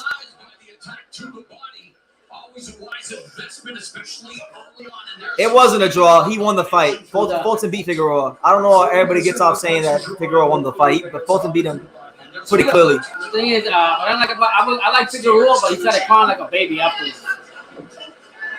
It's fucking great value. Bootleg Ryan Garcia. Same shit. Yeah. Pretty boys. Entitled Pretty Boys. Both of them. I've been crying. You got beat. Let it be. Move on. I'll get a rematch. There you go. Good right hand there by Roman. But Roman not really doing a whole lot as far as significant punches landed. Fulton's still doing a good job of boxing from the outside. Roman, though, not yet discouraged. Fulton doing a good job moving his head off that center line, using that lateral movement. 1 minute and 6 seconds left here in round number 2 between Steve Fulton and Danny Roman. Fulton does a smart thing and immediately ties him up. Fulton making it really difficult with that jab. That's thick and so fast. Roman can't take it, but you don't want to good jab again from Fulton. You just want to work your way inside. Oh, there you go. Another jab from Steve Fulton. Roman having some success with the jab. After the first round, Roman much more active and more successful here in the second round. Position, throw that uppercut. Woo! Straight right hand down the middle from Stephen Fulton Jr. There you go, another jab there from Roman. Roman still being very, very patient with Fulton. He's gonna need to be. This fight could be like 4-0. I'm telling you right now, the fight don't start to the 5th round for him. Yeah, you say that. I know. You know. But I like Fulton's strategy. There you go, good overhand right. He's not actually boxing, keeping his distance. And now Roman's trying to bang away at that body, but Fulton tying him up again. So 2-0 Stephen Fulton. Yeah. Good start from him. Yeah. I mean, Roman, what I like about Fulton, he's not there banging. And there's Devin Haney in the locker room. Bill Haney's warming up with him, going over the last couple of fight instructions. So haven't even started the ring walks there in Australia. So we're patiently waiting here on School Sports for that. But in the meantime, we're gonna watch Fulton versus Roman. Hopefully, I like Roman. I mean, I like what Fulton's doing. I'm hoping we can at least get to the 6th round before they start. Because that's when the fight starts. Yeah. They're only warming up right now. I mean, they're gonna talk a little bit before they bring him up. I wish one of them was Mexican, so the national anthem could be 5 minutes long. That Mexican national anthem takes forever. So you say you haven't been able to watch the ring another round? It would have taken 8 minutes to get to the national anthem, 6.5 for the Mexican anthem, 2.5 for the American anthem. It would have taken you a minute or 2 to be able to watch the introductions, and then another 30 seconds to touch gloves. You would have got 3 rounds extra. one of the Mexicans. Yeah. You make me laugh, brother. All right, so round 3. Let's see if Roman can make an early adjustment here because so far, not a whole lot going his way. Fulton's dominating. Anytime Roman comes forward, he automatically holds him. Still has not committed to stay in the center of the ring. He's using the ring, boxing beautifully, counter punching. Yeah, this is gonna be a good fight. Damn. Every time this many fights on, he's gonna do it for at least 3 more rounds to the half of the fight, and then he might change the game plan. Fulton fight southpaw, Brennan? I've never seen him. Doesn't mean he can't, but yeah. So far, Danny Roman trying to close that gap, but not for long period of time. Fulton's doing a good job of not staying in that pocket too long.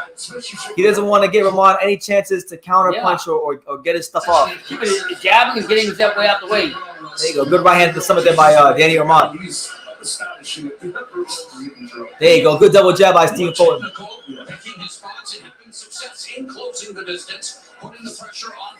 There you go. Another jab by Fulton. Another jab by Stephen Fulton. And then a right hand from Stephen Fulton. Stephen Fulton in his bag right now. Come on, Roman. Don't fight like you fought. This guy is better than Angelo Leo. Crazy. Angelo had a minute too. I'm just saying he can't handle. There you go. Go to that body, Roman. Go to that body. Break him down. Yeah, good feint there by Fulton and a jab. Smart fight. Good fight. Another jab.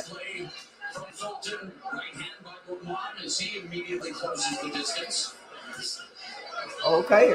Stephen Fulton with the right hand and dips under. That didn't land.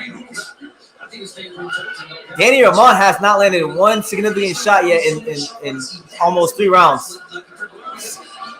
There you go. And there's Danny Roman with nice uppercuts to the inside. So Danny Roman was probably his best success in the fight here in late round 3. But Fulton comes back with a straight right hand down the middle. A jab from Fulton. Right hand from Roman. There you go. Roman starting to find a home for that right hand. You did say that. Slide tendencies. What's good, champ? How you doing? Yeah, you did say that. The fight was left to the kid. There you go. Left hook again from Fulton.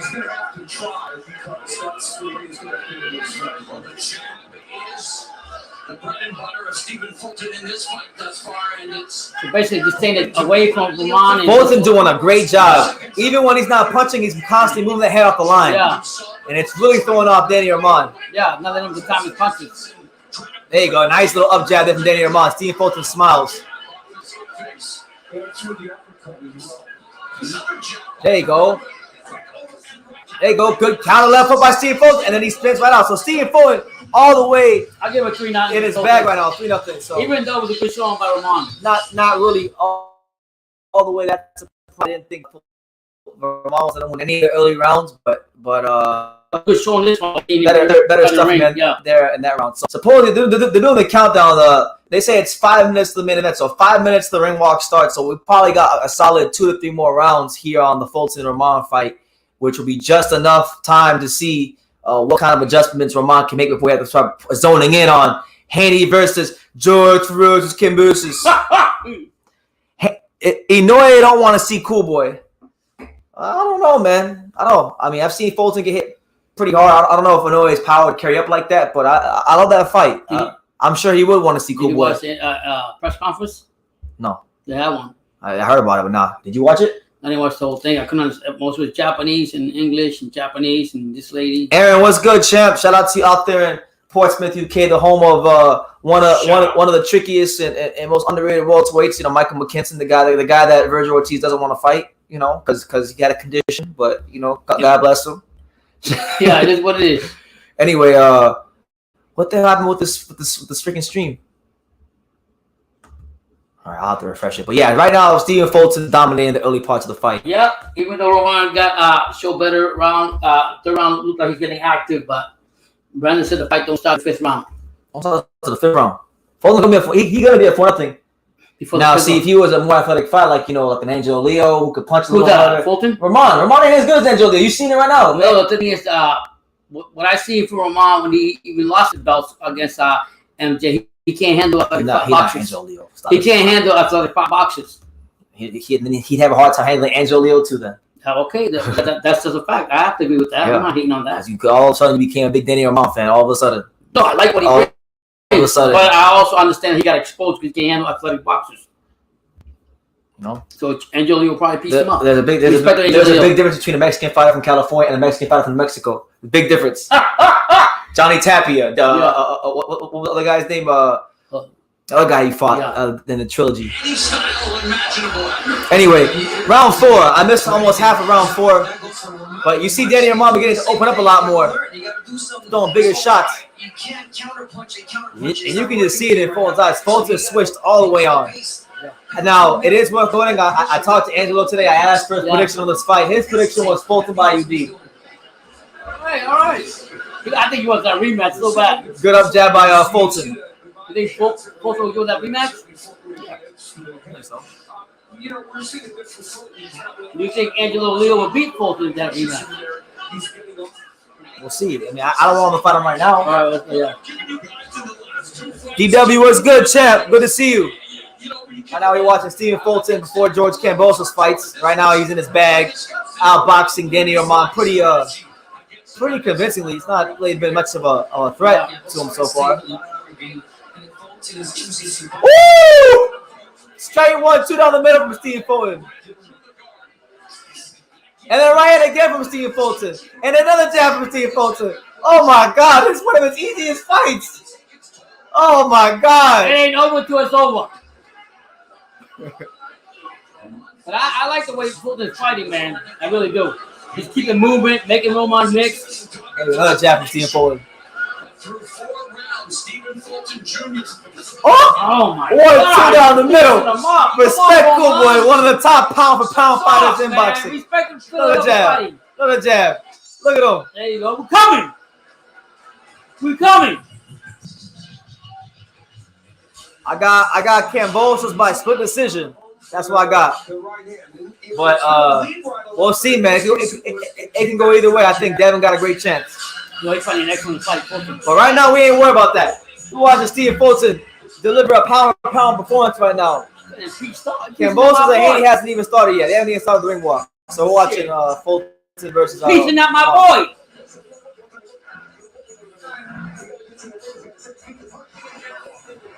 Man, is it good training?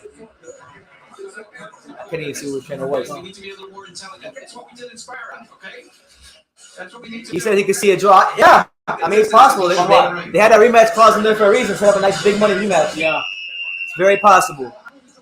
Have you heard the Zone wants to be part of the networks that broadcast the NBA? Yes, they've been trying to secure rights to big time American sports as far as streaming it on their platform for a number of years now, and they need if they really want to drive subscribers up, they need a big time American sports partnership. They don't have it yet, so it makes sense.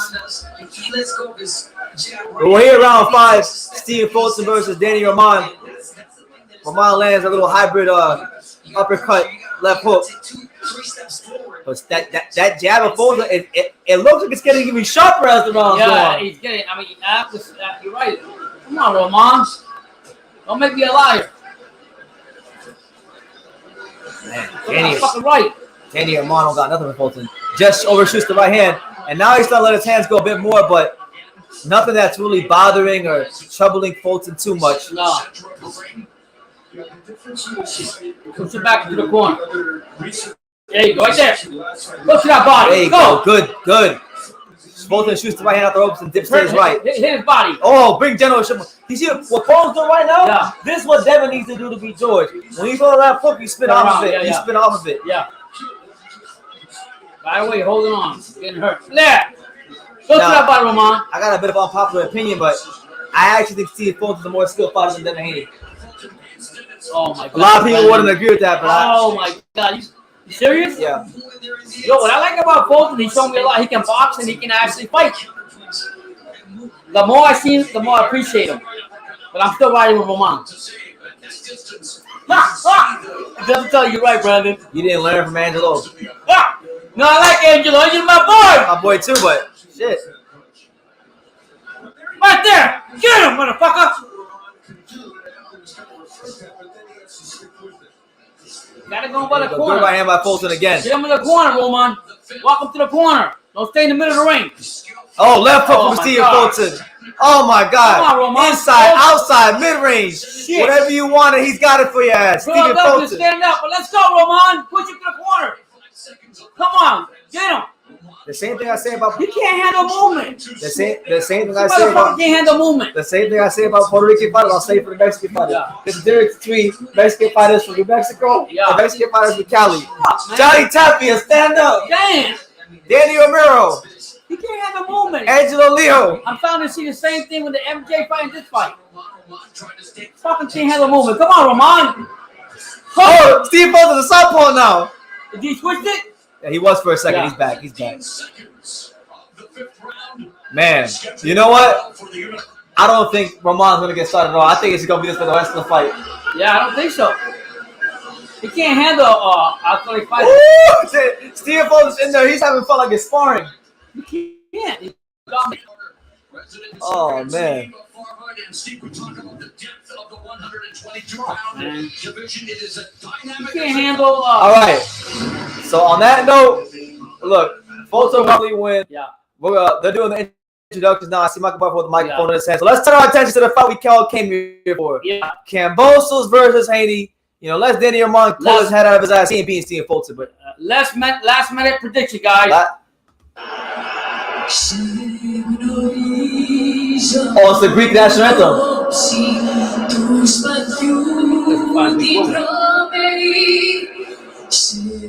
So they're singing the national anthems now.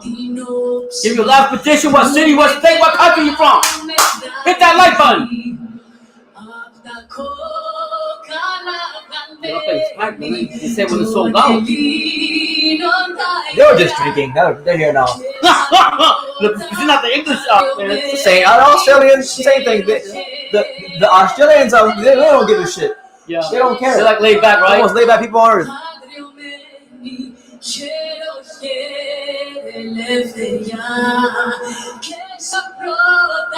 Yeah, so Pop's prediction was Kambosos by IUD. Mine was Kambosos by split. Drop yours down below. Smash that like button. Subscribe if you're new to the channel. Super chat, all that good stuff. We got a fight, baby. We here. That shit's back, man. Canelo exposed. Let's go, Joe. This shit's back. Marvel Stadium. Let's go. The home of boxing. Two sports. You all win when you're in two sports. I like your socks. I know. Hey, y'all keep.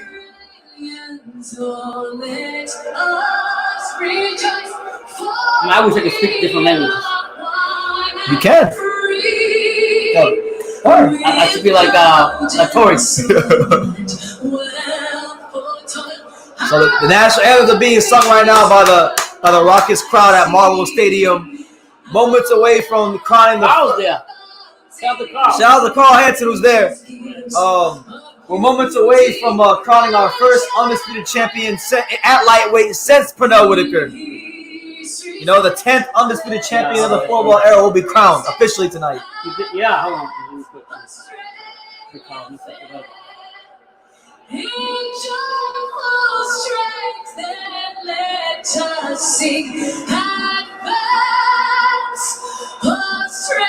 Hyro says that's one fine ass woman. Oh, you will marry everybody. Yeah, the Greeks, Hyro. I don't know if they got any Greeks in LA, but yeah, they got a lot of them here in South Florida. So I know I'm very familiar with the Greek women. I went to school with quite a few of them. Beautiful women. So now, respect to all the countries, but the best national anthem of the wall is being sung next. Yeah. USA, baby. And now, ladies and gentlemen, the moment we've been waiting for is upon. Oh, no. Did they sing the USA anthem already? To the ring. Are you ready? Michael Barr about to collect another $1 million right now. That guy, what's gonna do all that money? Yeah, it is packed. I mean, they're not using the upper decks, but the whole floor, which is pretty wide, and the second level is full. The undefeated champion, Devin the Dream Haney. All right, here we go. Devin Haney. He's carrying the hopes and dreams of a nation on his back.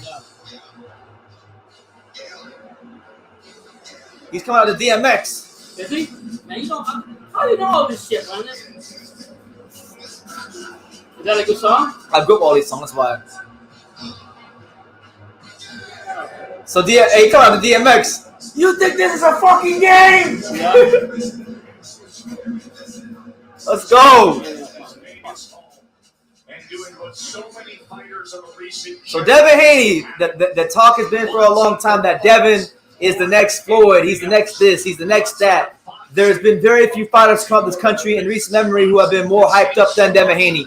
Well, now the hype he has to live up to hype now, and he's got to do it on foreign soil in front of 40,000 people who want to see him get his head taken off. How do you do it? Pressure is either your best friend, as Ben Davidson says, or create a diamond. And we're going to see if Devin Haney is that diamond that American boxing has long been looking for. 15 years in the making. 504 Boss, yes, sir. Tuning in from Southern California. What's up? Saludos, mi gente. Let's go, Kambosos. Hey, going to be a great fight. Just looking forward to seeing Devin make that. That's a long-ass ring walk. Look how long that ring walk is. I'll be tired already. I mean, that's got to take a lot of emotion out of a fighter. I mean, You can relax him too. it might. And Devin Haney's a confident fighter. I don't think nothing bothers him. Shakur says, what's up, BT Pops? Avalanche 3, Oilers nothing. Oh, shit. I think it's over for the Oilers. Yeah, it's going to be Avalanche Rangers more likely. Yo, Shakur, you a Penguins fan. What's up? And there's Devin. There's Devin Haney. What's he got on? He's waiting for his moment his whole life. This is what boxing's all about. You know, when Devin Haney was 11 years old, he held up Zab Judah's belt for the Corey Spinks Undisputed fight. And now he found himself as a mature young man, you know, going for Undisputed his damn self. Yeah,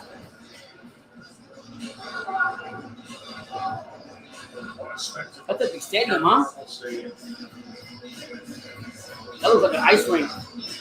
Yeah, it does. They play rugby there, I think. Do they? Yeah. The Aussie fans are loving the DMX. They even got rhythm. They even got rhythm. So yeah, we're still waiting for Devin Haney to make his way to the ring. Devin Haney. We saw Devin Haney walking in the tunnel, but we don't know how long the damn tunnel is. Yeah. So this could be some long walk. A long walk. Well, you know what? Haney ain't even bothered by all that. Shakur wants to know who we're going for. Well, I'm picking George by split. He's got George by UD. I really I'm good either way. If Devin wins, that's great. American boxing has a new star. That's great for the sport here in this country. With him being on ESPN. If George wins, well, I like George. He's very motivational. So I'm good either way. I'm not really bothered about who wins. For Haney to win, he needs a but I'm going with George by split. Yeah. For Haney to win, he needs a knockout. The only win the judges say you're not going to win a UD decision. Yeah, the Australians are having a lot of fun. And Kambosos is coming. And there's George. George is in the locker room praying with his team right now. Yeah, I got Kambosos winning. But good luck to Haney. And shout out to Peter Khan, who's guided George Kambosos to this point over his last 7 to 8 fights.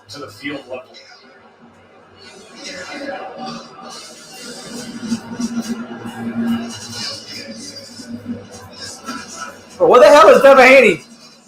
Chilling. Shakur says, all I'm going to say is you're going to see if Haney is on Shakur's level or not. This fight will not determine if he's on Shakur's level or not. He can win this fight. He's still on Shakur's level. He ain't beating Shakur. Shakur is even sitting better than Devin Haney. You know, Shakur, I love you to death. You always bring up the fire.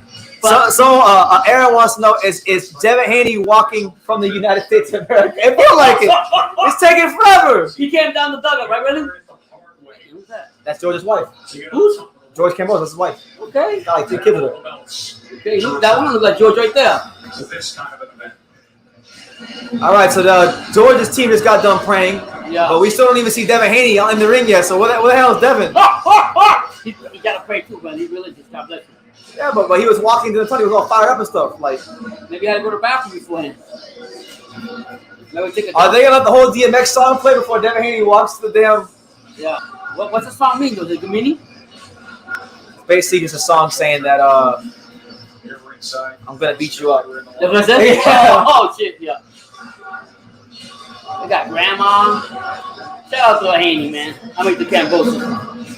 Wife was pregnant, gonna make it do this and that. He went through all kinds of shit. Wait. Now Devin's gonna come in. What kind of off is that? So they're playing it again. They're playing the damn song again. There's Devin Haney. What are you doing? I'll tell you this. One good sign already for Devin Haney walking into this hostile arena is that Devin Haney's got a good sweat going. Yeah. A lot of fighters, sometimes they don't warm up properly. And they smiling, go cold. he's smiling. And Devin Haney, he's smiling. Shout out to Haney. He got all the confidence in the world. He's not fazed by the moment. He looks very confident. He's got a good sweat going on, so you know that he warmed up properly. Yeah. You know, we heard Tank. Look at him. Most fighters are worried, thinking on the ring. Not Haney. He was built for this. God bless him. I'm riding with Campbell. Shakur met, when I said Shakur, though, I basically meant to see if he's a hype job or not. Yeah. We'll see. I hope Devin remembers when he or the opponent gets tired, it's time for the knockout. We'll see. But Devin Haney, not phased at all, has a very good sweat going. Yeah. He's got the hopes and dreams of a nation on his shoulders. Yeah. He's the guy that for years everyone said is the next star of American boxing. And I'll tell you this, he gets this win tonight. It's definitely the most impressive win that Tank, Tio, Haney, Garcia, or Shakur has gotten to this point. Baby. He didn't care about that. I put a respect on his dumb. Ooh, he's loving that DMX. Yeah. It's basically a song that says, I'm coming to fight. Yeah. How you know all this shit, Brandon? Because this song wasn't a very popular video game I played on PlayStation 2. When I was a kid. in high school? No, when I was in like elementary school. I didn't even know that. Oh. Good luck shout out to all 45 of you here. Devin Haney is in the ring. Baby. He's got like paint all over his yeah, it's different. I wonder if that's like a cryptic message that he's gonna paint a beautiful picture and paint George that jab on like an artist? Like an artist. I'll tell you this, man, this is the most confident I've seen Devin Haney ever look. Yeah, man, he's not letting the fans, he's not letting nobody. He focused. He gonna have to knock out Kambosos though. He ain't winning no decision. Kambosos. Devin Haney's father really ran into the U.S. like the Ultimate Warrior. What? Yeah, he did. It's Australia. Yeah. He did. So here it comes, George Kambosos Jr. Let's go. Kambosos tonight, baby. Respect the Haney, but let's go, Kambosos. I'm good either way. I'm not going. You're an underdog. I know. You're like neutral. Melbourne has the largest Greek population in the world. Let's go, Kambosos. So this is what boxing in life is all about. It's all about leveling up and improving. And if George Kambosos Jr. can't get you inspired to get your own life on track, then I don't know what will.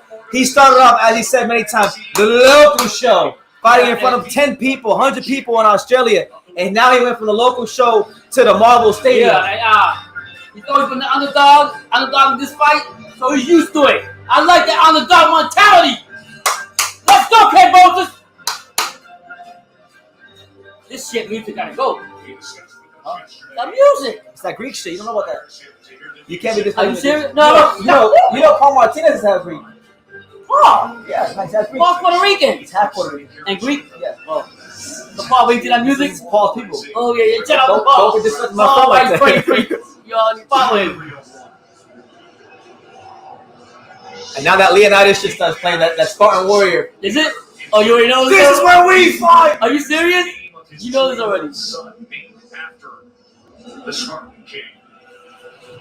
I hope he comes at the 50 Cent many men like he did at the press conference. That's what he does? At the press conference, he had a standing playing and 50 Cent came on.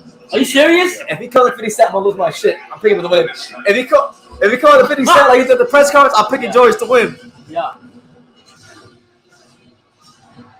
Nah, I'm not picking him. Who you got? I don't know what song. Oh! Who is it?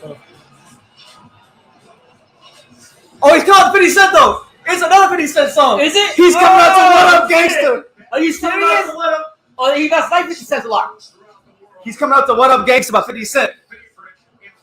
In the song, there's a line that says, they say I walk around like I got an S on my chest. Yeah, oh shit. And that's how George walks. God damn, Brandon, how you know all this stuff? You gotta teach me this stuff. Look for a show.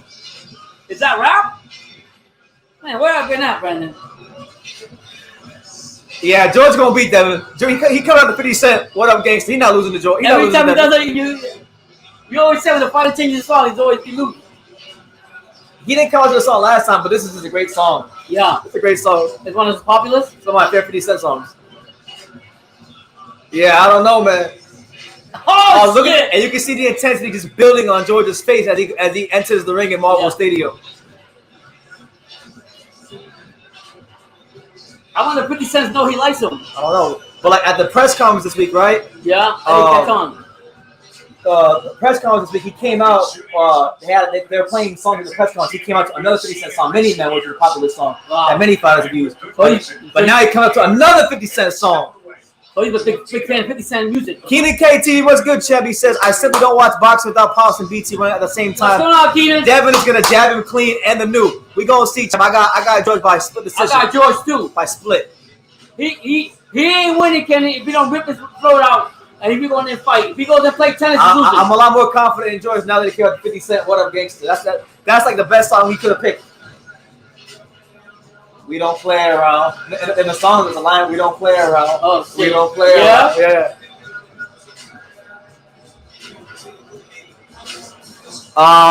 Shaq says, I feel like he's going to stop Haney, but at the same time, George gets hit a lot. Thomas Press says, George looks like a fucking hitman. Oh, he's talking shit, dude. This is the moment. Haney's talking shit. Devin looking real confident. Devin looking sharp. George got the eye. This is going to be a great fight. Yeah. Haney, oh, my God. Haney's probably saying something to him, too. I can't wait. Ring this damn bell. Yeah. Let's go, Haney. Let's go, Kambosos. I'm going for Kambosos, baby. Ring the fucking bell already. Ring the bell. Yo, he's confident. I never seen him like this. But I'm going for Kambosos. Is Devin a little nervous? Both fighters are probably a little nervous. Yeah. If you're not a little nervous going into a fight like this, you're not a human being. Yeah. It's not about being nervous, not being nervous. It's about how you use the nerves. Do you let the nerves overcome you, or do you use them to your advantage? I think they both have Every fighter has nerves. For the first couple of rings, there's going to be a lot of adrenaline running, you know?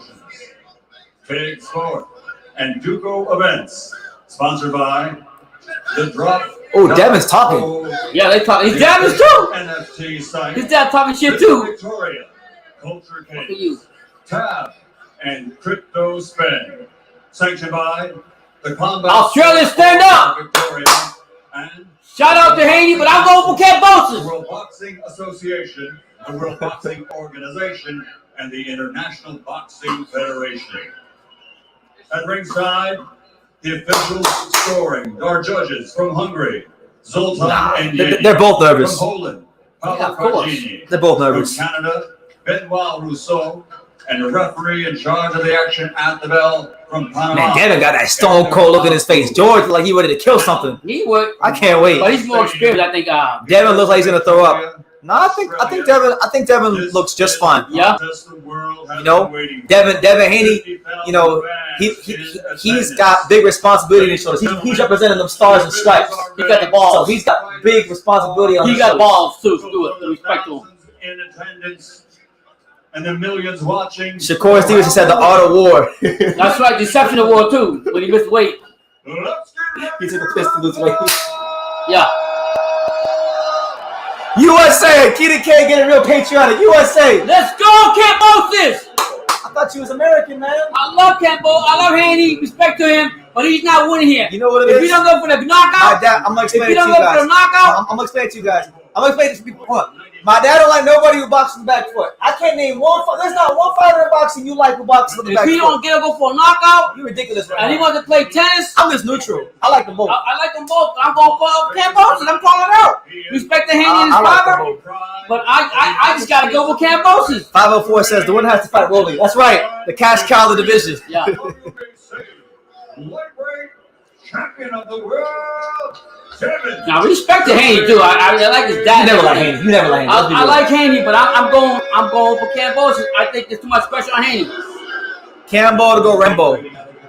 That's right. I'm going for Kambosos, baby. Shout out to Australia. He been the underdog all the time. He gonna show you why he's still underdog and why he's gonna win. Like his opponent, he also has a perfect. So undefeated, in their prime, undisputed. It don't get too much better. Look, what will you do if Haney knocks him cold the first round? Joel Mills says, USA, is that what Devin said when Kambosos fought Tio? Good point. I forgot. Good point. What he said? He ratted him out. Oh my God. He sold him out. So you got a point. Them stars and stripes. He didn't care about the stars and stripes. Let's go, Kambosos. Let's do this. They want to know what you're drinking. I'm drinking Kool-Aid. He's adult, grown man Kool-Aid. So all the talking is done.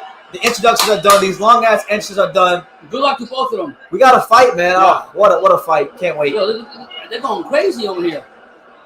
It's like a soccer match. Looks like. Yeah, right? They're balancing like it's a soccer match.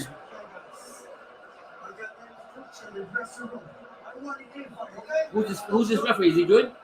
Never seen him. Yeah. Never seen him. Oh man, his wife looks nervous. Your wife looks nervous. I don't understand why fighters bring their wives to fight. Oh, if I was It's a family of my fight. wife would never fucking come to a fight. That's why I like Chris Manny Jr. He don't let none of the women in his face come to his fights. Respect. He does? Just doesn't. Respect. What'd he say? This is man's business. They shouldn't be at fights. Oh shit! Shout out to you, Bank man, because I don't like a lot of him. I like They're that. too emotionally unstable to be in that kind of environment. Seeing people that all get punched on. Yeah. His rhythm, his tone. All right, so here we go. Devin Haney, Kambosos. We're literally just moments away from the bell ringing. All right, so round one, here we go. Devin Haney versus George Kambosos Jr. Round one. Devin in the painted trunks, George in the gold trunks with the Spartan trim. So here we go. Let's see how the fight goes. He was big too. Good jab by Devin. That jab's gonna be a big key for him in this fight. George Kambosos Jr. has to make sure he stays in that mid-range and gets on in the inside of that jab from Haney. Devin throws a jab out there, just misses. Lands that one. That one grazed George. Good feint there from Devin Haney. There you go, another jab from Devin. George being very patient right now, looking to see what openings are there from Devin. And in more recent outings, I know George doing a good job moving the hair off the line. George throws a little flicking jab out there that misses. Devin Haney. Big night for him tonight. Good feint there from Devin again. You might do the opposite of what you. George another feint back. Good jab there from Devin. Did you see that jab? Haney came out, but did you see the automatic response from Kambosos? Yeah, good point there.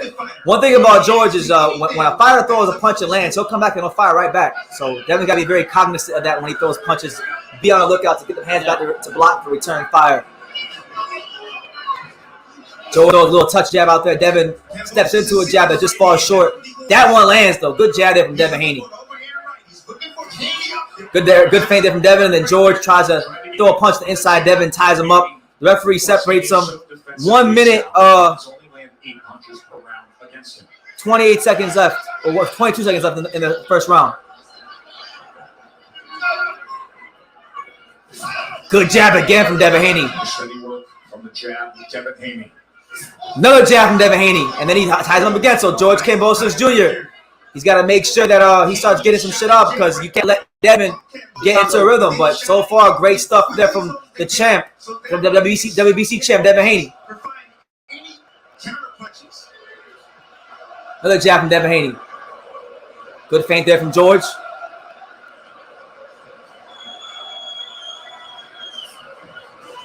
There you go. And then George lets his hands go.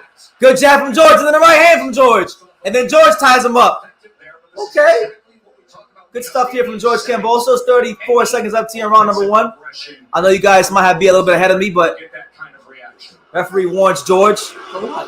Hand history ball says 10-9 Kambosos. Let's see. Let's see his last 20 seconds. 19 years in the business, 321 bouts.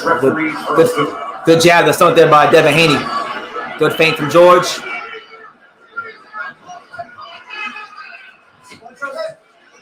Devin just misses a chopping right hand and then ties George up again. Devin picks him up with another jab. And then a jab there from George. And then the fight kind of goes out and then goes to commercial. 10-9 Devin. I got Devin that wrong. Yeah, Devin won that round. At least Geico makes bundling our home and car insurance. Why is there a Geico commercial on?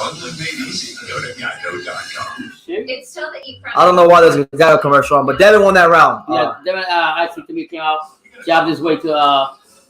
Did a good job though. Did a good job. I think George got better as the round went on. When he let his hands go, you saw it gave. Yeah, we're getting advertisements. I got fucking Derek Jeter and Steph Curry and Gronkowski, your boy Gronk, the Gronk, in a Subway commercial. Where the fight go? What's going on, champ?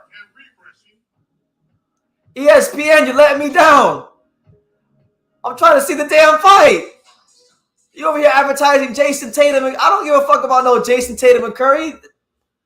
What's going on? Okay, the fight's back on. But anyway, 10-9 Haney. He won the first round. So we go to round 2. So Devin Haney comes out, pops that jab immediately. Devin Haney had 8-5 connect advantage over Kambosos. And as you would expect, consistent work with the jab. Okay, good jab again from Devin Haney. That lead hand of Haney, that's going to do a lot of damage right there. Oh, another jab from Haney, but then a jab and then a right hand from George. Another jab from Devin. Another jab from Devin Haney. Oh my God. The Devin Haney jab, he got to work it right now. He just overshoots the right hand. Yeah, but the fight's going pretty much how I thought it would go early. I think Devin, I expect Devin to get out to a good start. You did? Yeah. Devin's really surprised me early. But Haney right now getting real physical on that inside. Putting them elbows in George's face, doing what he got to do. Anyway to win. Another jab from Haney. Fuck. He missed that one. That one grazed him. And he's dropping his head a bit. Look for that uppercut of Kambosos to find a home. That time. Oh shit! Devin counted him. Holy hell, that was so fast I didn't even see it. Did he count him? Yeah, he counted him. That's punching around so far for Kambosos. Right hand over the top. Right hand right over the top. I told you. Remember I told you about that right hand? That's gonna be there? Yeah, there it was. Devin with a good jab. I mean, Kambosos kind of with a good one too. He gotta be patient. He gotta be cautious. He gotta be patient. Devin with the up jab. George with the jab to the stomach and then a right hand to the stomach. Okay. 1 minute and 16 seconds left here in round 2. Devin shoots that jab to the stomach.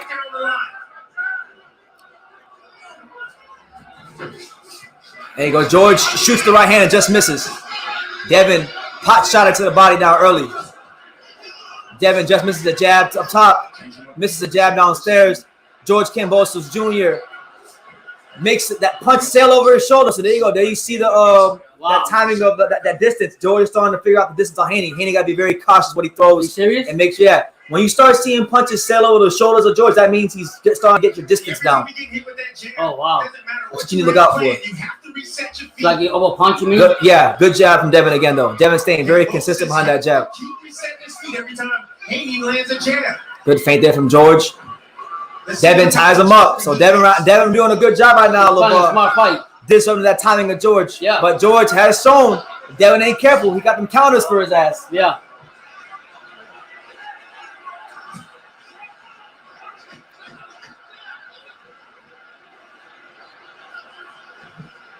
George whips on the right hand and then lands a left hook.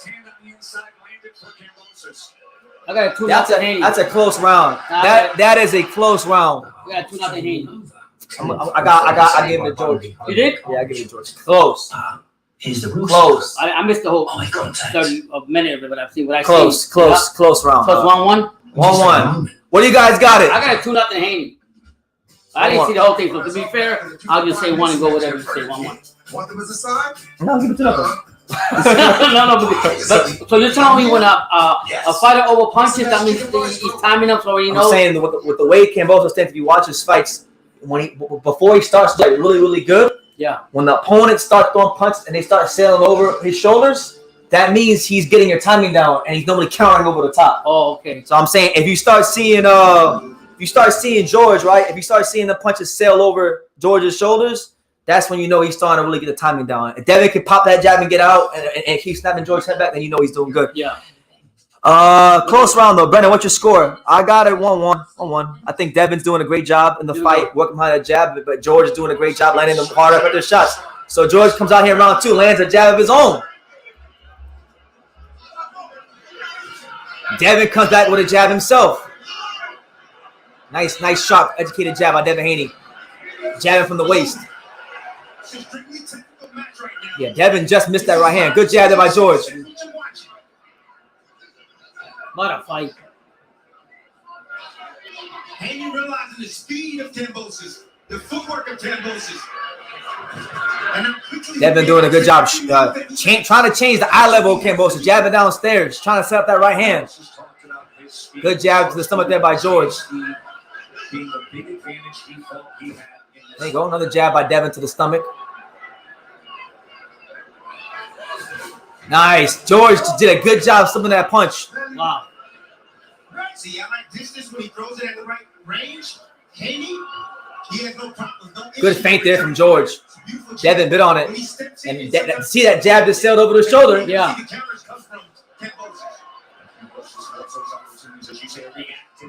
George is going to sit down on something soon. You think so? Yep, it's coming soon. Oh my God! He's going to sit down on I something. when you say something, you're usually right. Usually right. There you go. Another jab from Devin. There you go. Kambosos backs away. Oh! Big right hand from Dev. Nice right hand right over the top. Man. See, now Haney realizing now he has to use some combinations at times. But yeah, George landed the count earlier. The combinations will slow down and clog the lanes, the punching lanes. Nice jab there by Haney again. He's a prolific counterpuncher. Devin just misses the right hand, and then he chops the right hand as he drives George back into the ropes. Good stuff here from Devin in round 3.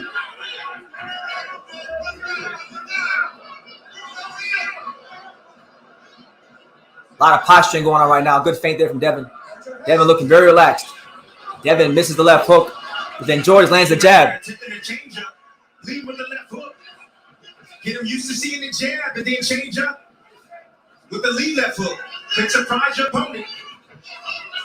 Great footwork right there from Haney. Yeah, good stuff there from Haney, making George having to reset. Folsom won by UD. Oh wow! Congratulations. There you go. Nice left hook from Haney. Finish with the hook. And able to touch him. Not enough activity here from George, my liking. Oh, and he makes George miss a left hook clean. Good feint again from Devin. Haney got his rhythm now. Yep, Devin's in his rhythm now. Yep. Good feint again from Devin. And then an up jab for good measure. So Devin wins that round. Good round there from Devin Haney. 2-1. 2-1 Devin Haney. You just said the fight don't start to 1? Either this round or the next. Yeah. The fight don't really start this fight till this round or the next. Okay. But I'll tell you this, man. George got to pick up that pace. You can't let another 2 rounds of Haney fighting at this pace. At some point, I think George is doing a good thing. Well, he's waiting for Devin to get comfortable, and I think he's going to try to count him over the top with the right like he did in the second round. Yeah. I think so 2-1 Devin Haney. What do you guys got it? Yeah, I mean Haney's coming from a smart fight. Make sure y'all subscribe if you're new to the channel. I think Kambosos is still alive, like you said. But you did say if you allow Haney to get a couple of that right jab, we'll be in trouble. He'd be in trouble the whole night. Shakur says 135 is such a hype job. The Loma gets his hands on him. It's curtains. No, but he's a hype job too. Everyone's a hype job. Just watch this fight right here. Forget about all that. Shakur Stevenson beats them all. Anyway, here we go. Round 4. George Kambosos Jr. versus Devin Haney. And Kambosos' rhythm. Good feint there from George. From Bill Haney, his father, his chief second, in the corner after. Devin just undershoots the right hand, just missed. Haney looking sharp right now. Yes, he's looking very sharp right now. But at some point, George got to get out of neutral. Because right now, Devin's the one on the front foot. Yeah. But Haney has there you go. Good jab from Devin to the stomach again. That right hand's coming from Devin too. George don't get in this shit soon. Devin's going to shoot a big ass right hand. You're going to see that overhand right I was telling you about if George don't start. Yeah. The whole place is quiet now. There you go. Good double jab there by George Kambosos Jr. And then a little pot shot to the stomach there from George. Devin with a pot shot of his own. A better one than George landed. Oh, that makes you reset too. And it sights your gas tank test. You have talked about that jab being one of the most holds on to Devin Haney right when Kambosos starts going. That automatic reset you described to keep. There you go. Jabs to the stomach there from Devin again. Off balance, confused. Having to figure things out right now. Still hasn't found the right hand is coming. George better do something. Devin Haney, right hand is coming, champ. Another jab from Devin. Overhand right around the guard from Devin Haney. But that one ain't laying flush, but he's starting to show you what he got in his skill set now. He's getting comfortable. Getting real comfortable.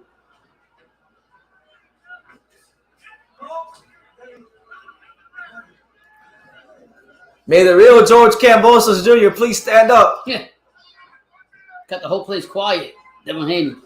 Another up jab by Devin, and then up jab from George, and then a right hand to the body, and they tie up. 55 seconds left. Smart boxing right now from Haney. Controlling the distance outside, and anytime Kambosos look to come in, throw a combination, he ties him up, or he steps back. Devin just misses the overhand right, but then lands a left hook. There you go. George Kambosos closed the gap, and Devin's talking to him now. Devin's talking to George like he's at Mayweather Gym right now. Yeah. Woo! Devin Haney! There's the up jab from George. Getting around the back of Kambosos. Oh, and George is still starting to close that gap now. Now he's starting to fire a little bit. Yo, can Haney catch him? Oh! Left hook from George! Yeah, but can Haney answer to that when he closes like that? And then a right hand to the stomach for good measure. George thinks he won that round. I don't think so. I've got a 3-1 Devin Haney. But better stuff there from George towards that. I got a 3-1 Devin Haney. But hopefully these next 2 rounds, I'm telling you, George can't afford another 2 rounds. Yeah. He better pick up that pace. Yeah, and close it out. Haney's winning, but he's not going to gain any fans like this. Listen, the name of the game is just to win. Yeah. However it plays out after is after, but just win. He gotta take his throat out. I'm trying to tell you, you might be fighting a smart pup. That don't mean you're gonna win. He's gotta do it with a definitive action. Knock the fuck out of Kambosos. That's how this shit look definitive to me right now. To everybody, but that doesn't mean. I mean, flow jab. Some people got it too. I mean, there are some swing rounds. I get it, but like they say, class shows over time. We're gonna see who the better fighter is as a fight. But let's not take the credit. Let's give credit to Haney. Haney's showing out. I think this is the best I've seen Haney. Haney in his bag right now. Haney. At some points in this fight, Haney looks like he's at fucking Mayweather Gym. Closes that out. The trainer of George Kambosos, the lightweight champion. So here you go, round 4. Trying to put forth an offensive plan and how they can. There you go, good defense there by George Kambosos. Devin Haney's been controlling things with you gotta come inside more. There you go, Devin makes George reset after George misses the right hand. Is operating at the wrong range. He's trying to outbox a master-class boxer. He needs to get inside and try to rough things up. He needs to let those combinations fly. There you go. Oh! Uppercut from Devin Haney. Man, George getting his shit pushed back right. Yeah, I mean, Kambosos got to turn it on. Turn it on because Kambosos, Haney's getting comfortable. Shit, Brandon. He's got to find a way to change the pace of the fight. But what's happening is Haney's is not letting him get comfortable. When you start seeing Devin Haney land uppercuts and things like that, that's when you know he's comfortable. That's when you know he's got his range down. He's in the fight. He's doing his thing. So far for me, this is the best I've ever seen Devin Haney look. You know, all these different fights I've been hearing, like they say, like I still say he's got to take this. You and I, you say the way you want to say it, but who's to say the judge is going to see it the same way? That's what I'm trying to tell you. You've seen this play before. I mean, the fight isn't over yet. No. I don't know what's going on right now because the stream don't went out on us, but right now Devin Haney's in his bag. Still a lot of boxing to go. Yeah. You know, we never know what could happen. All it takes is that one shot to change everything. That's why we love boxing. Nice shot right there, right hand. Crisp on the inside. Now, apparently George just laid a right hand on the inside. Yeah. He's trying to pick it up right now. You know, he'll slow things down. He'll speed things up. He'll throw a flicking jab, then he'll throw a straight jab right behind it. It's confusing Kambosos. And Tess's face is starting to swell a bit. You see some redness.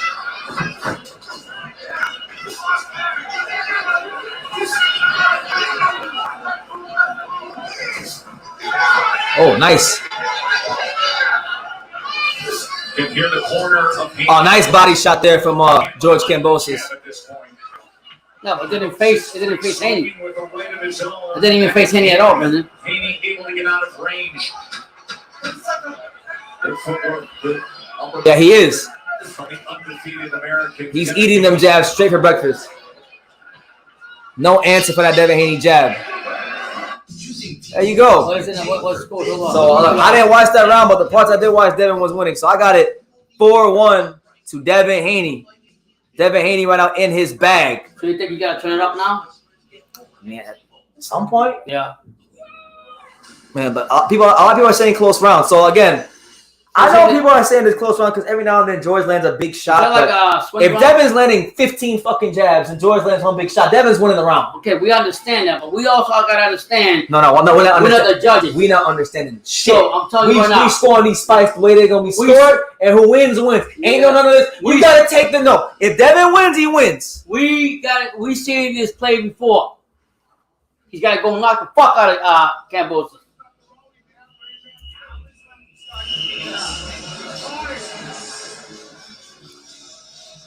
Okay, George, you gotta move up. I'm not gonna lie. I'm kind of starting to agree with Marcus, man. If George don't get his shit together, Dad might fuck around and get him out of here in a little while. He might, and I'm not saying that. He's got to do that to win, in my opinion. If he's letting him for a fucking decision, he's wrong. All right, so the jab and changing the rhythm of the jab, and also the upper body movement of Haney. Devin, even the punches that Devin misses are backing up Kambosos. Yeah. Kambosos got to hold his ground and return fire. Another jab, Devin Haney. Kambosos every now and then tries to change his rhythm up, but then Haney quickly adapts. There you go. Right hand downstairs by Kambosos. Right back to doing what he's doing, landing as often as possible.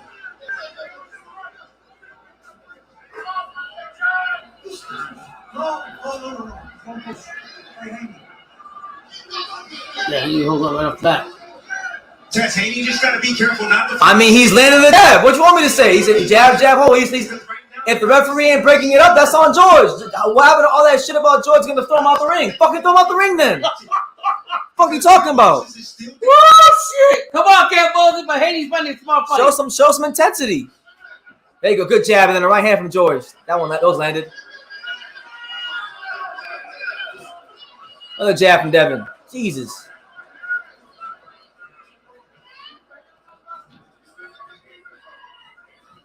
I gotta say, he's actually fainting a lot more, Brendan. I think you said he's doing a lot of fainting. He's doing a lot of fainting. He's doing all this shit that I've heard him doing sparring. He's doing in this fight. Yeah. Good for him.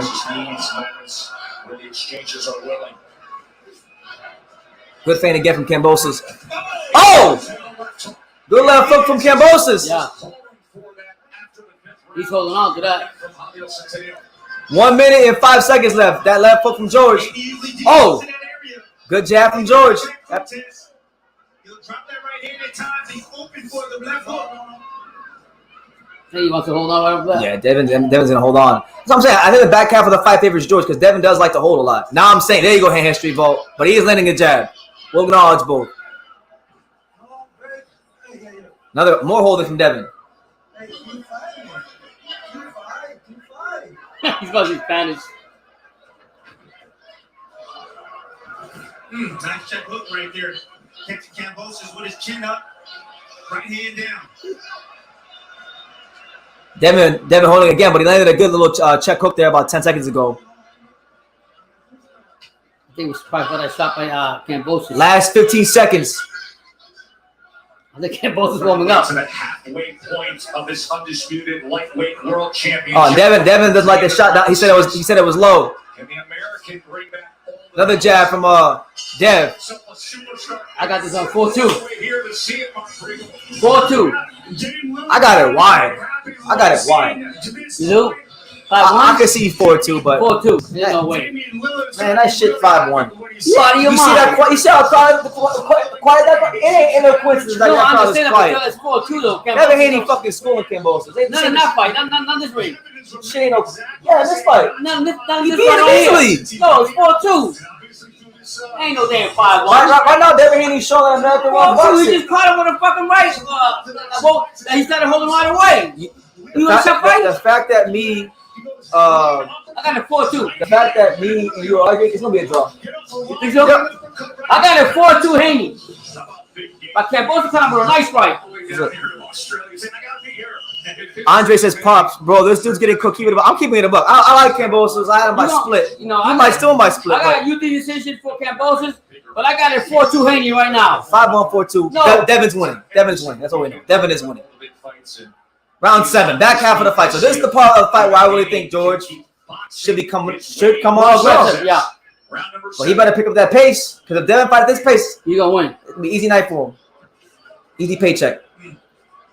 You know, good jab there from George. He's trying to hold a lot. Come on, Haney. If you look at Kambosos' stance, he's heavy on his front foot. He walks forward, march forward. He has that back leg up most of the time. Nice shot, Haney. Another jab from Devin. Forward, bringing his head closer to the jab of Haney. The other day we sat with Devin Haney. There you go. Good left hook by George. And Devin don't like the physicality. And we discussed with Haney, at what point, if you feel like you are controlling things and managing things so well with the jab, do you start good feint again from Devin. enough risk? These moments test us about winning. That's it. There you go. Good jab from Devin. He just missed the right hand. What it's about. Stay simple. It's working. There's no need. You'll know. You'll know when it's time to stay. There you go. Right hand from Campbell in the clinch. Come on, man. Hey, stop holding. He's still hot. Nice shot. Nice right hand by Devin Haney. And Haney's throwing everything. Jab again by Haney. Looks bewildered right now. He has no I'm a idea little bit what's going on. No, he does. He's getting hit. There you go. Nice shot.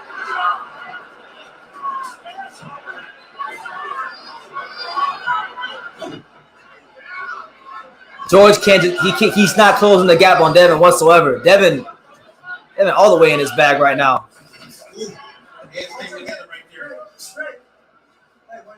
Last minute here in round 7. And ain't looking so good for George.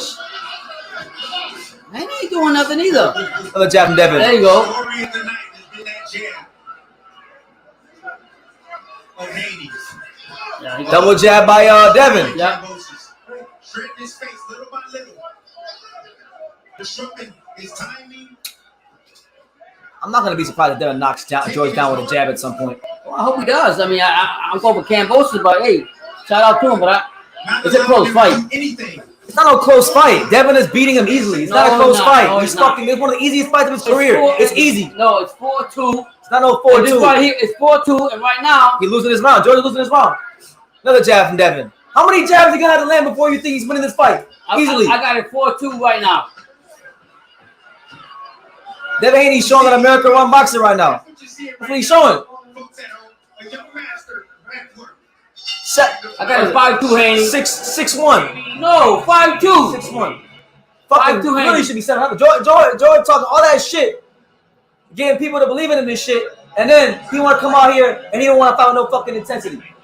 If he don't fight with intensity, fuck him. All right. I'm telling you right how now, you gonna talk all that if shit? If Haney don't come out here and knock him out, he ain't winning this fight. It's one of the easiest. It's 5-2. You know, back in the day when Devin Haney used to have his YouTube channel, well, he has now. Yeah. Devin Haney TV. They used to always be these sparring clips of beating the shit out of people on sparring. They look like that shit right now. Shit is easy. 5-2. But I'm gonna tell you, if Haney is not gonna knock out, he ain't winning the fight. He is winning the fight. Bob will make sure he win the fight. Okay, we'll watch. One jab per round. You must not count. He must not be good at counting. I got it 5-2. Joel Mill must not be good at counting. I got it 5-2 Haney. Let's go, Kambosos. He's exactly right. These desperate situations and desperate moments. Fuck out of here, Keenan. I picked Biv off to beat Canelo. Fuck you talking about? Tell him, Keenan. Yeah. What do you say? I got a 5-2 Haney. 36 jabs through 7 rounds. But I don't think he's dominating him. He is dominating him. He's not dominating It's him. because you got a bias towards back foot fighters. No, it's not a bias. Yes, it is. Well, how many jabs does Devin got to land for you to realize that this shit isn't close? Haney is not dominating the fucking fight. What are you doing? He has not beat the shit out of Kambosos. He beat on win by a knockout. He ain't winning the fight. Question and yes or no question. Is the crowd quiet or loud? Quiet. There you go. That's Devin winning the fight. Come on. Let's go. His corner's been calling 5-2. For a few rounds. Nice shot by Haney. But I'm to the point now where it's like, you know what? Fuck George. I'll Devin knock him the fuck out. How you gonna talk all that shit? I'll throw you out the ring. I'll do this. I'll do that. And then you come out here and you fold. He's not folding still. He's fighting. But I don't know. And you call out fighting? He out here sparring. That's what he's doing. Devin out here fighting. I got a 5-2 Devin Haney. I ain't discrediting him. Good jab from George. Which is the right hand. Nah, Dondada. Canelo, don't stick up for your countryman. Canelo didn't do shit against Bivol. He got shut out. Don't forget about that. Let's watch this right here. This is the way about. Don't stick up for Canelo. That motherfucker won one round at most. The same amount as George.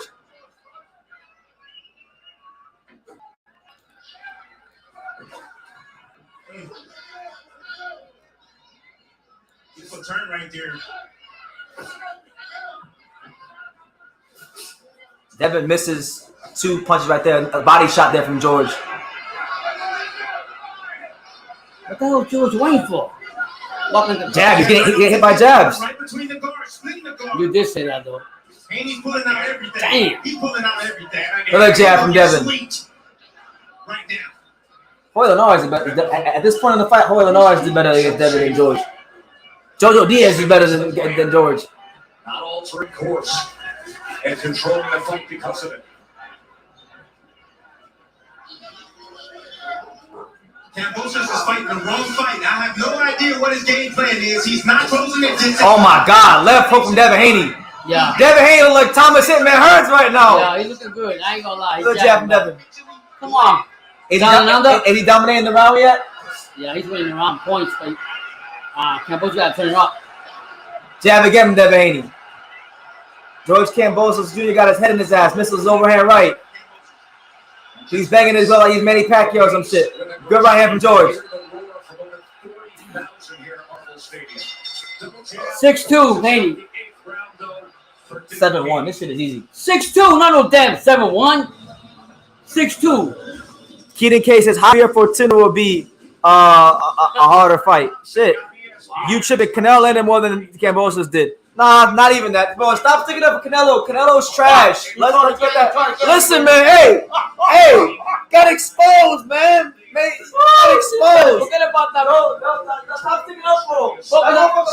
Focus on this fight. Lost. He's trash. He ain't on Bivol's level. Stop sticking up for him, Dondada. I love you, champ.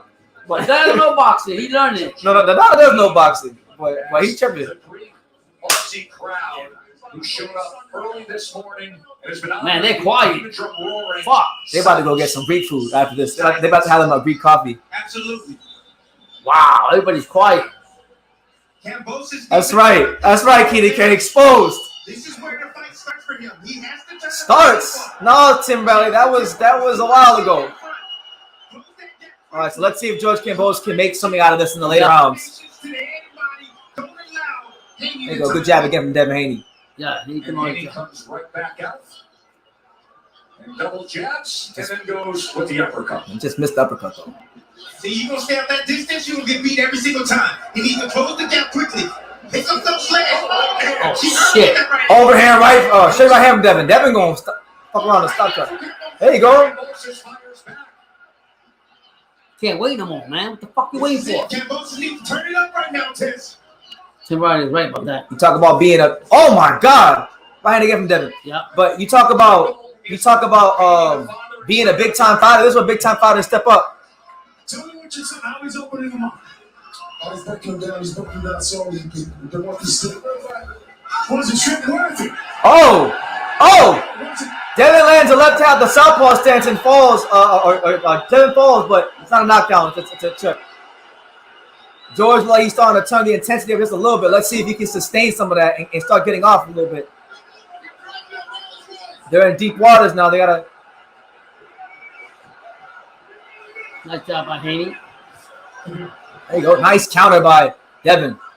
George looking a little frustrated.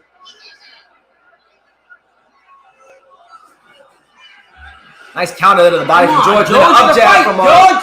Woo, Devin Haney. San Francisco, where you at? George, you better turn it up.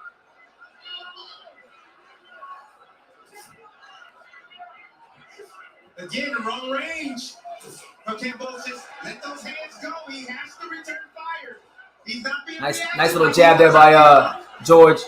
Now he is. That's what he needs to do. More of that. There you go. Turn it up. Turn it. If he wants to come back in this fight. Oh, nice right hand. Man.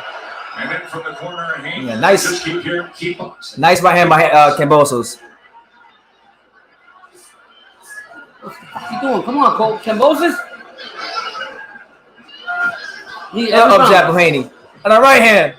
Oh my God. There you go. Good right hand to start there by the quads there by George. Woo!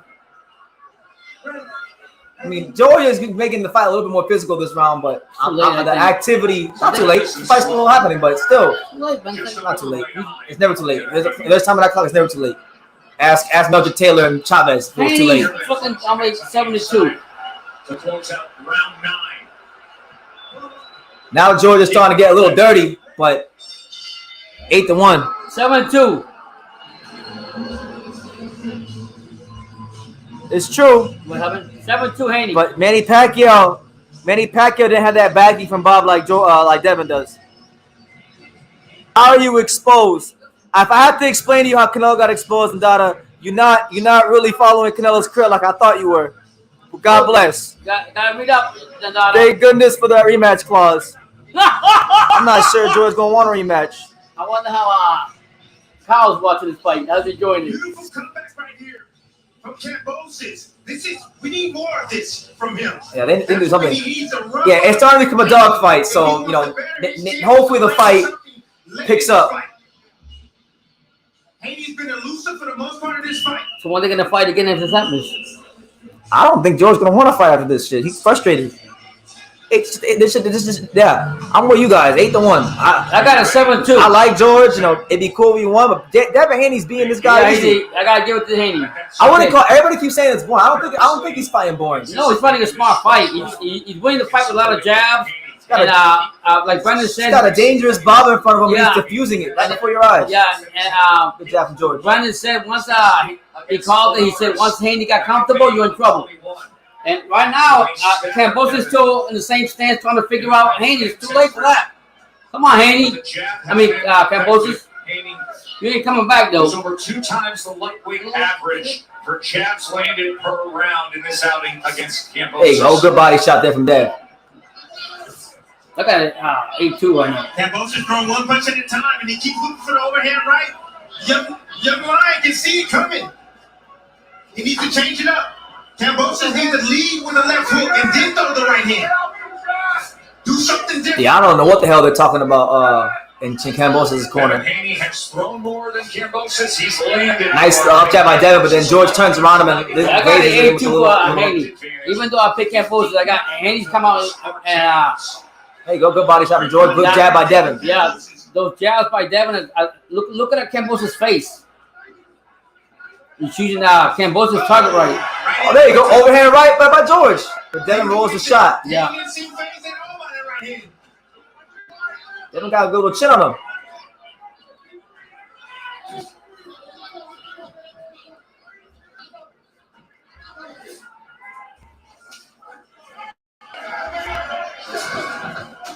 There you go, good body shot from George. Kambosos is committing to the body now with Haney. Little too late for Campbell. Oh, George is making it. He's pulling arms. He's doing what he got to do, but. At the end of the exchange, he purposely grabbed down to Haney's left hand, pulled him around, and tried to see if there was any opportunity for the right of his own. There you go, nice jab from Dev. He had no choice. Desperate situations. Oh, he needs a roll breakout. And Haney's not giving him the opportunity. Another jab from Dev. He continues with that steady. Dev not letting George get none of that lead foot leverage. Good body shots there from George.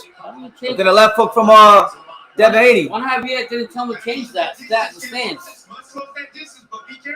You know what I'm saying? Change what stance? He's coming out the same stance all the time. Kambosos. I really might. I don't know. I don't think rob Devin Haney, man. I'm gonna have a lot to say if they rob Devin Haney. Haney's fighting a smart fight. I pick Kambosos. Good luck to Haney, but Haney showed me something different tonight. Not always about the knockout. Oh, nice. But George just missed the uppercut. See, now George is starting to throw some punches, and the crowd's getting a little crazy. So you kind of hope the judges don't give It's a little too late. them rounds to George. It's a little too late. Undisputed champion in the floor. Haney won out boxing. I'll admit that. The first to do that. He won the fight. A blind man can see that. Yeah, I'm saying. I mean, I wanted Kambosos, but hey, the reality is Haney came out and did what he had to Keenan do. K says this is the saddest undisputed fight I've ever seen. Well, I mean, you gotta enjoy boxing. Sometimes, like me, I like aggressive knockouts, but everything's not about knockouts. Kambosos needs a KO because he's fucking whack. He is whack. Yeah, right he really right now. And I'm going to limp and I'm going on whatever it's called. But Shakur Stevens is still better than Haney, but this is a good fight though. Yeah, I'll tell you like this. Hey, you see, I don't think Kambosos Camp got ability of Haney. And you see even if they fight again, he got a chance to beat of Kambosos. you don't have a chance to beat Haney. Haney's gonna be the new undisputed. I'm calling right now. Any opportunity. Haney's gonna be undisputed, guys. Unless we could see something drastic for Kambosos, and he hasn't done it the whole fight. All right, so what? We're around 11. Yeah, It's the 11th hour. All right, that fucking jab, man. He's got Kambosos' face look like a strawberry patch. there you go. That George Nice exit right there. grazes Devin Haney with a right hand, but nothing significant to really like hurt him or trouble him. I don't see that often in the sport. Not like that. Man, you called him a Haney. Haney's been I told you, if Fading George a let lot. Devin Haney get into rhythm, I'll pick up his pace. He's fucked. And you said it's fake too. He's faking a lot in this fight. I ain't gonna lie. Father, the former welterweight champion Zach Come on, Haney. Come on. Show your Australian pride, puñeta. Fuck Australian pride. No, you American. You fucking fucking country. Fuck me, Australian pride. I'm just saying, man. For the fans, at least. Haney's been schooling him the whole fucking Jesus Christ. Come on.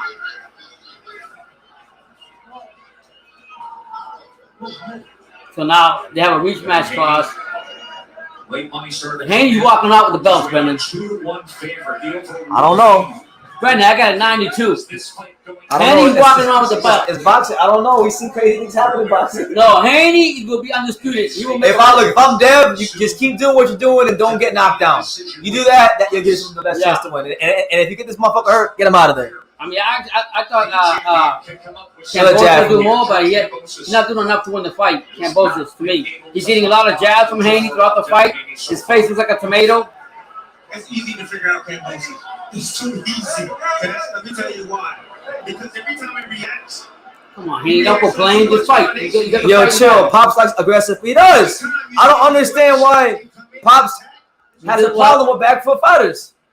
I just think I'm not disrespecting Haney. I thought Haney gotta come out with a knockout, but No, you don't. He I mean, won this fight right now now easy. He's won a smart fight. This is Bibbo Canelo 2.0. Yeah, That's what this is. jabbed his way to the win, and the reality is Kambosos has not done nothing. So shout out to Haney. Haney's gonna win this fight. He's gonna be undisputed. Don't tell me he's not, Brendan. But Shakur Stevens is still better than Haney, though. Oh, of course. And he does need to knock out the win. Good job again for them. I hope if Devin can get through this fight and the next one, you get that fight. But, you know, Campbell looked like a fucking ass. He missed weight yesterday. Then he comes out here. He came out with 50 Cent, what up, gangsta, and then he fought like a bitch for 12 rounds. Didn't do shit. Didn't do shit. Fuck Kambosos. I like George, but fuck him. Yeah. On that offensive surge from Kambosos, it's right. You got a humble pie from Devin Haney? Devin doing his thing. Yo, if Haney, Like, I know there's going to be a second of people that say he ran around the ring. Who gives a fuck? Fuck them. They don't Who's know that? about boxing. Just anybody. Nah, Dundada. Canelo didn't do anything against Bibbo. Why is he continue fighting out in the box? This is the same fight. Canelo, stop sticking up for him. That motherfucker's trash. He lost. Come on, man. It's an old record. George is trash right now. Canelo was trash on May 7th. Yeah. Yeah, the same George. I told you. Robin? It is the same George. The motherfucker just lost.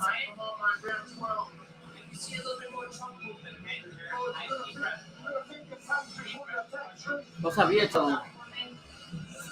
Man, Javier was thinking about going to Western Union and fucking cash that check. Fuck Kambosos right now. Kambosos crazy, Brandon. Kambosos got me fired up. You know what? Nope, Devin Haney. Hey, the new undisputed champion of the world. I'll be the first one to say. You got Jim. Devin, the Dream Haney. You got Jim Kambosos. They got a whole brothel of people in the corner talking. That's what it is. Campbell he knocking out. I would never say that he needed a knockout to win this fight. Feeling he's 3 minutes away from bringing all belts back to Vegas. Woo! He's gonna get a decision too, just so you know. He's gonna get it. Yeah. A 74-34 jab. Bob is gonna make sure he gets a decision. He won. I mean, you can't. The young American. That's a reality. 23. There's no. I'll tell you right now. Campbell didn't do shit this fight. Kambosos is suffering from what I'm now calling Josh Taylor syndrome, when you become the favorite, and then now when you're actually expected to go do something, you fucking don't rise to the occasion. Josh Taylor, Kambosos, same shit. But we can't give all the credit to Haney. Haney came in there and fought an excellent fight. No, of course. Haney gotta win this round. But he gotta make sure just for his sake. We saw with Bivol. But it's 92. We saw with Bivol Canelo. Just for his safety, win this round. Brother, it's 92. Win this round, Dev. You earned it, champ. Brother, it's 92. It doesn't matter. No, it does matter. You know what the fuck the judges are watching? You know open scoring. You know what the scores? You know what the judges score about it? No. So win the round. He did knock out the win, but I don't think he have enough energy in the tank to be able to get this knocked out. More redness developing around. Wonder what Kyle's thinking about this. George Kambosos. Look at Haney's arms. They skinny. How is he big? He did not execute. Yeah, man. Listen. Oh my God. Are you serious? I thought George would at least make this competitive enough to get a split decision, but this shit's so wide he can't even get us no split decision. Yeah. And Devin Haney proved what I've always said: American one boxing. Yeah. So Came out for a smart fight. You stay neutral the whole time. You like both. I like both of them, but no, it's what it is. I thought Haney was gonna milk under the pressure. Dundada. Canelo lost he won maybe a round. He won the same amount of rounds as Canelo. What is you Same shit. Stop trying to make yourself better about Canelo. He ain't like that. Yeah. He was trash on May 7th. That's why he's fighting a guy at 68 at 168. Yeah, you gotta do your film study. No. He's fighting a guy at 168 who's never fought at 168. His next fight and not fighting Bivol. Yeah. Ain't gonna be no damn rematch. There shouldn't be no rematch. Nope. George Kambosos Jr. came out here and fought like a fucking sparring partner there. He fought like a sparring partner. Fuck him. That's where I'm at with him. Yeah. I like him. Fan of him. Very motivational guy.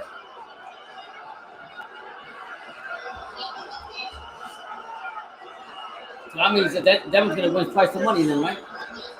Last 12 seconds here.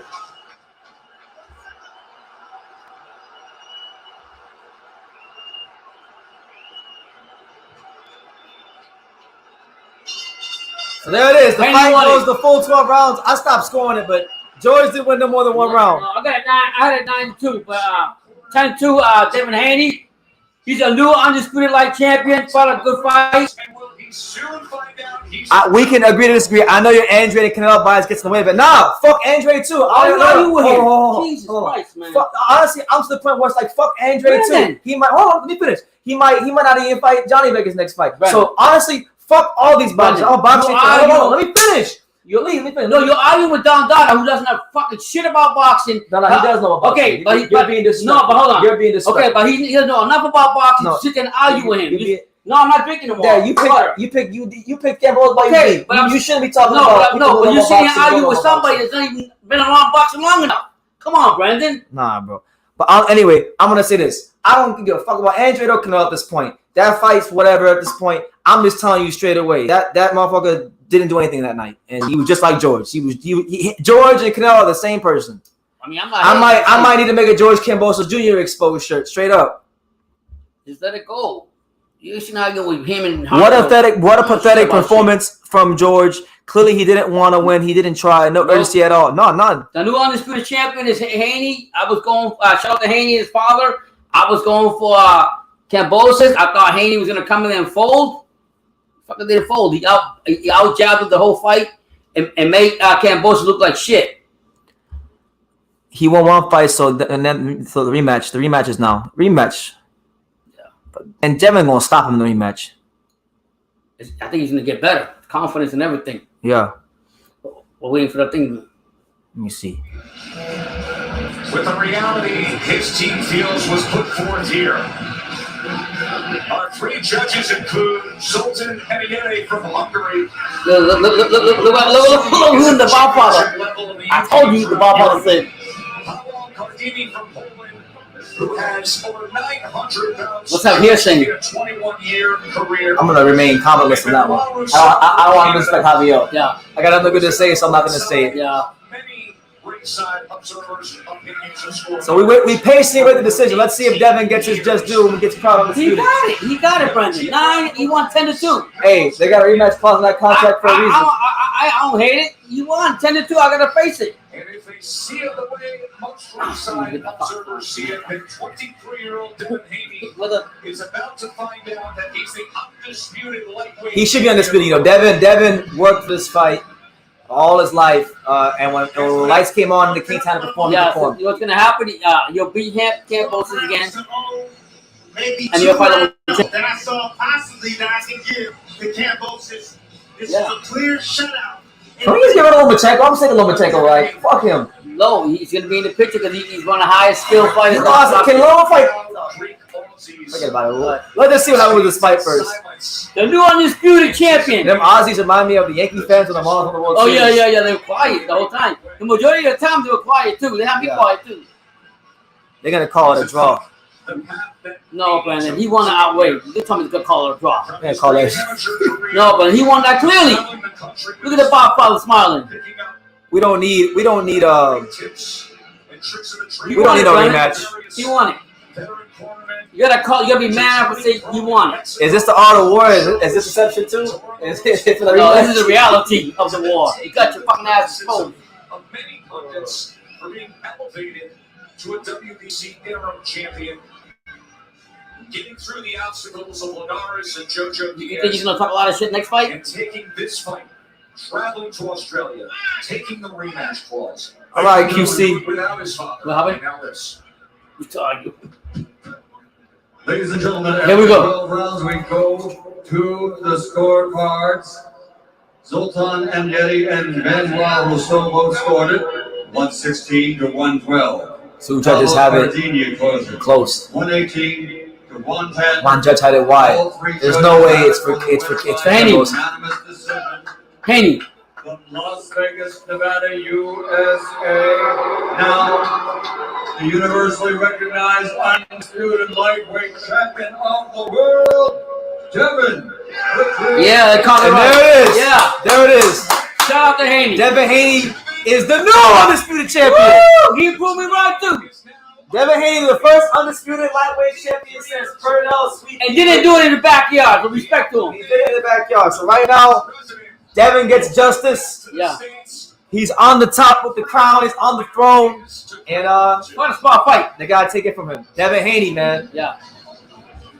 He is the man. I don't want to hear anything else. No more excuses. The art of deception goes wrong. Yeah, well, I did it right. You got me. I mean, good luck to my having fun with his father. I thought Kambosos and all that pressure was in there, but Devin showed me wrong, and that's why you watch the fights. Very deep division. A division. Oh my God, these guys are ignorant. The black people are fucking ignorant. Who? They want to fight, man. Who are part of this team? Yeah, so let it go, man. What happened? They're trying to hide this stuff. Over here. This week in various Just let it go, man. Haney is the best lightweight in the world. I mean, Got the as far as belt. I'm concerned, he beat George. He went to the backyard. He did it against all odds. Yeah. And he fucking made it look like he was a sparring the overmatch fighter on real Devin Haney TV. So Out jabbed him. out-jabbed him, out-classed him, out-everything him. George, what did the football coach say? Dennis Green? Remember when Dennis when the Cardinals did that lead against the Bears? He said, no. They were who we thought they were. Well, George wasn't who we thought he was. American flag, brother. The American flag, the stars and stripes, baby. It's proven once again. Why does every champ put on WBC shirt? Because it's the highest sanctioning fee. Yeah. You got paper on him, hey. The jab will take you around the world. George Jr., he didn't want to get in that kitchen. Devin was in the kitchen. He was in the fucking living room. He was in the attic. He was in the backyard. We're going to do it again, he's saying. We're going to do it. I don't want to see it again. Fuck George, all right? But they have to do it. I respect him as a man. Yeah, legally. But as far as his effort, yeah. Fuck George. Yeah, but legally they have George, to. when the lights came on, he didn't come to perform. Like Josh Taylor? Just like Josh Taylor. Just like Josh Taylor. Yeah, Devin won easily. Look at these guys. They love it. Yeah, Devin out 10-2 I had. Fuck. I'm on 2, hey. Gotta give it to the man. My boy Shakur in the UK says, bro, don't annoy these. Hurry up. Come on. Fuck both of these fighters. Who are you going for? I don't even know. Shakur, who you going for? Sorry if I got a little... I'm so disappointed in Tia for losing to that guy. Tia looks like an ass right now. Tia has a lot to prove.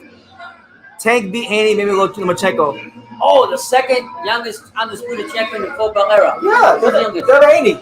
There he is, dripped in all the belts. That's gonna be, you know what? Hey, you gotta give it to him. I'm making the Devin Haney Undisputed shirt tomorrow. Yeah, you gotta. When that picture comes out, we're making the Devin Haney Undisputed shirt tomorrow. He went overseas, did what I thought I was gonna be too much pressure for him. Please, be wrong. No rematch. No rematch. George Kambosos Jr. They have to do it though. No, fuck that. George Kambosos Jr. came out here like he was sparring Ray Beltran. In the full belt era to become the undisputed champion. Look at his dad. I'm happy for his dad. Alhamdulillah, all praise due to Allah. Allahu Akbar. Allahu Akbar. It is quite the scene, quite obviously, here in the ring. What does it mean to have the man behind you and the belts behind you, your father, Bill, arrive here overnight for this fight? Man, this is a dream come true. I was going through it without my dad being here because I knew this was a big moment for both of us. We both dreamed of this. Since we started out, we said we wanted to be the best. And it would have hurt me to accomplish this without him. So I'm so thankful. I thank God, alhamdulillah, that we was able to accomplish this together. That's cool, but I love that. The fight itself, you looked very comfortable from early on. Yeah, I was comfortable. I just was sticking to the game plan. The game plan was to go in there, hit, and not get hit. And I did that for a majority of the fight. I took the last round off just because I knew that I was comfortable ahead. But I fought a good, smart fight. You said you knew what he would do, when he would do it, and how he would do it. Is that how it played out? Yeah, I handicapped him of his best things. He wanted to land the overhand right hand, and he wanted to land the big left hook. I handicapped him. I was fighting both ways. When I would go to the left, I would fight his right hand. When I would go to the right, I would fight his hook, and he couldn't hit me with neither one of them. You signed up, both of you, to do this twice. Will we see you back here later in the year in Marble Arena again? Inshallah, you know, if it's meant for it to happen, if Allah, you know, wants it to happen, I'll be back. What's you have to say about your opponent today? He was very magnanimous in bringing over the belts and handing them to you, having lost the fight to you. I take my hat off to him because he's a true warrior. Anybody that steps in the ring, I respect. It was nothing but respect through the whole build-up. Even though he got disrespectful, I stayed a gentleman and I stayed professional. Congratulations, It is a momentous day. Undisputed champion of the world. I want to thank George Kambosos and all of Australia for coming out. Thank you, George, for giving me the shot. A lot of these so-called champions, they wouldn't give me my shot. But George was a true champion, and he gave me my shot. So thank you for this. Congratulations, Devin. Tremendous job here today on enemy territory here at Marble Arena. We will wander over the ring and make our way to George Kambosos right now to speak to the man who created this day right here in Marble Arena. It's been a fabulous occasion, George. That's not happy. Obviously, it didn't work out the way you wanted, but what a day this has been. Yeah, look, this is amazing for the sport, amazing for this country, and at the end of the day, I want to take the best test, the hardest test. I'm going to give him full respect after his victory today, let him have his time, and we'll do it again. I think we've done a few things, but I thought the fight was very close, but look, I'm not going to wreck his moment. I had my moment last November, and my moment was wrecked, so let him have his moment, and I'll see you again real soon. I'm going to take you back to yesterday, to the weigh-in. You had the hiccup. As far as making weight was concerned, was that a factor in this decision? No, that was definitely a factor. He just boxed his game, you know. He moved, he boxed. He didn't really want to come to fight too much, but that's his game. So I'll give him respect, and I'm going to change a few things and get him back end of this year. So all respect to him. Let him have his moment, and thank you to everybody in Australia, everyone in Greece, everyone in the world. I take the risk. I fight the best of the best, and at the end of the day, I didn't have to fight him. Not many wanted to fight him, but I gave him the shot straight away. So I'm sure we'll do it again. Thank you. The right hand that was so effective against Teofimo Lopez at Madison Square Garden wasn't landed as much today. That was an issue. You did say that, Brendan. Yeah, look, it landed a few times. I worked it to the body, but he had a smart game plan. He grabbed and held a lot, and he did what he had to do to win. That's what it's about. To do what you have to do to win. And today, they gave him the decision, but I'm sure it will change when we get it on again. But again, respect to him, respect to boxing. This is boxing, and you fight the best. Win, lose, or draw. That's what it's about. Fuck protecting records. I've always been about fighting the best, and I gave him a shot. We do it again. There is the rematch clause, of course, as you mentioned. You'll do it again. We'll do it again here later this year. Yes, yeah, we'll do it again. And look, I gave him the shot. If I didn't give him the shot, even though I got the shot and have this moment now, so we'll do it again. And I'll respect for that, Brendan. Yeah. It has been a fabulous week of boxing right here in Melbourne. What a show today. Congratulations once again. George Kambosos Jr. right here at Marvel Stadium. Thanks, George. Thank you so much. Thank you to everybody that came out. It's an amazing event, and this is what it's about. The best fighting the best. So give him his respect, and we'll get him again. Thank you, everybody that came. My team, my family. I don't think he's gonna clap again like that anymore. My kids. So thank you very much. I love boxing, and this is gonna ignite the fire even more. I've been for a lot of adversity, so God bless, and I'll be back. Thank you, everybody. We'll see you later this year, Jared. All right, so George Kambosos, very, very, very gracious and So talk to him? Oh no, we're talking to Devin now. Here's Devin again. Here's Devin again. From round one to Here's Devin again. I boxed comfortably. I was out. I stuck to my game plan. My dad came up with a great game plan, and we stuck to it the whole fight. I just was staying focused. I was taking it round by round. What's he doing? Get the work. Give him the. Pretty much, I would say give myself 11 out of 12 rounds. Give him respect, What's man. the round? Which round? I would say the last round, just because I took off. I knew that was winning comfortable, so I just wanted to stay relaxed and box smart. You said the key part was taking the crowd out of the fight, but also taking him out of the fight. Could you feel him start to soften? Could you feel him get resigned that there's nothing I can do with this kid? Yeah, say that again, sorry. Did you feel a point where he said, hey, there's nothing I can do? Yeah, as the fight was going Why is he still in the picture, man? more and more. But I didn't want to press. I wanted to stick to my game plan. I knew that was I was fighting in his hometown. So I said, you know what, I'm just going to pitch a shutout. Okay, I thought it was pretty close to a shutout. George, hey, congratulations. Thank you for the opportunity. Congrats, and we'll do it again. What did I do for you? Congratulations to both of you. But George, while I have you here, there is an automatic rematch clause. It wasn't a close fight, I don't think. Are you going to activate that clause? Okay, that's okay. Are you going to activate that clause? I'm a warrior. For me, this adversity, I've got to come back and fight this adversity. It's part of the game. I'm not here to protect no zeros, and you're the same. He's not here to protect no zeros. Fight the best. You know what? Young fighters are doing that. The rest need to do that in this sport, and I'll give him his time. He got the belt today, and we'll do it again.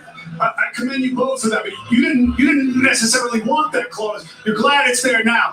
Can you say with absolute certainty that we will be back here? You exercise that clause. You guys are going to do it again. Yes, 100%. This is going to make me humble. It's give me the adversity I've had to go through my whole career, my whole life. So I'll give him the opportunity, and I'm sure he'll give me the opportunity as champion now. What do you feel about coming back here? Of course, I'm not ducking or dodging nobody. Of course, if it makes sense, the people want to see it, the network wants it, then of course I'll do it again. If not, then I'll fight whoever. I'm not ducking or dodging nobody, but everything got to make sense. Devin. Oh my God, but that's not. Whether your father was here or not. But be serious, man. You're glad he was here, right? Man, I thank God for it. Every day I would pray to Allah that my dad would come, and he came. I'm happy that we were able to enjoy this moment together. This is a dream come true for both of us, and I'm happy. I ask you both, again, with all respect, what to each of you was the difference in the fight? Devin? The difference, what do you mean? The difference in the fight. It was me handicapping him with his best attributes. We studied him day in and day out. I knew he wanted to come with the big right hand, overhand. I knew he wanted to come with the hook. So I would feel him bracing for it. I would know when he would throw it, and when he would do it, I would make a miss. His father said, "Stay away from the brick. That's your right hand." What? I'm sure this big ass dude that's always doing that in the security like right? He's got everywhere. Does he? Yeah. Look on his face. He's at the gym. Look at the gym. Fucking gym. He's fucking fighting Devin at the gym. Well, there's nobody there. Probably get hired. A true a young prodigy, someone who's going to be a champion in this game for many years to come.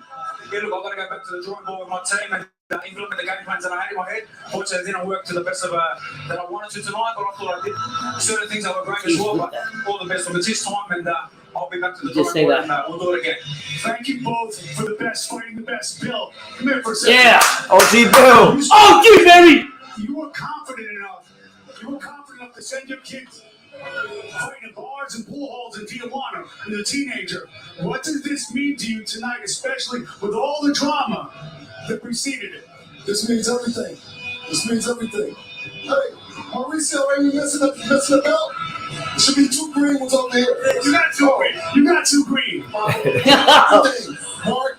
And it means everything to me. This guy, I told people what kind of fighter he was. They didn't believe me, and now he showed the world. He came and pitched a shutout on a big stage like this with all the crowd against him, and they were silent. I'm so happy. We believe you now. I think everybody around here believes you. Are you willing for your son to come back here? I don't know if there's any contractual leeway to come back here and do it all over again. Of course, Allah knows best. Devin is the boss, and if he says we're coming back, we're coming back. He told me do everything to make this fight happen. Right? I don't know if I would have. He said make it happen under any circumstance, and that's what we did. Hey man, it's been a pleasure covering all of you. Joe, back to you. Kambosos and Haney. Tim Riley, let's get to this right away. With what I just saw. All right, so there you have it. So wow, man, Devin Haney, your new undisputed American champion, American light heavyweight champion. He's the first undisputed lightweight champion since the great Pernell Whitaker. He has now self-actualized and fulfilled some of that potential now. So now you can't say it's all just hype and hoopla. Yeah. Now, he's got legitimate scalps on his resume, whether we talking about George or Jojo or Linares or whoever the case may be. So Devin Haney, man, put some respect. I don't want to hear nothing about you. Hey, shout out to Zab Senior. Silence. Hold up to this. Come on. Shout out to Zab Senior for becoming, what's it called? You all Judah. You deflected. I'm trying to talk to you right now. You want to talk about you all Judah. I got to give him Fuck you all Judah. I'm talking to you. Let the team Haney. Hold on, let the team Haney. Devin is due. So I'm not deflecting. Hold on. I am giving him his due. I'm telling him what Team Haney was going to do. What Zab Judah did, he came 2-time champion, whatever he did. So I am not deflecting from Haney. You're deflecting right now. Because I'm going to tell you. I don't want anything from you to know about, he needs to dominate. He needs to show that he can dominate. No. He fought a good jab. You just say he ate the jab from Kambosos.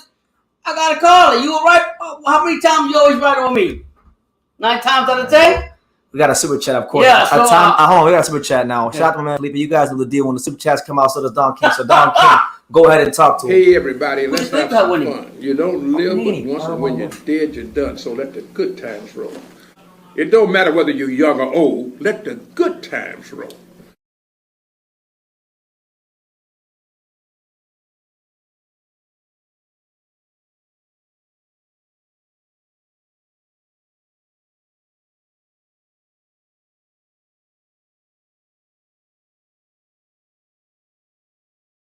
In 2018, he was going to be great. I've been telling you for years, BT. Do you believe me now? LOL, I told you did. Yeah, he won. Good for him. I got nothing bad to say about Devin. We always knew he was a quality fighter.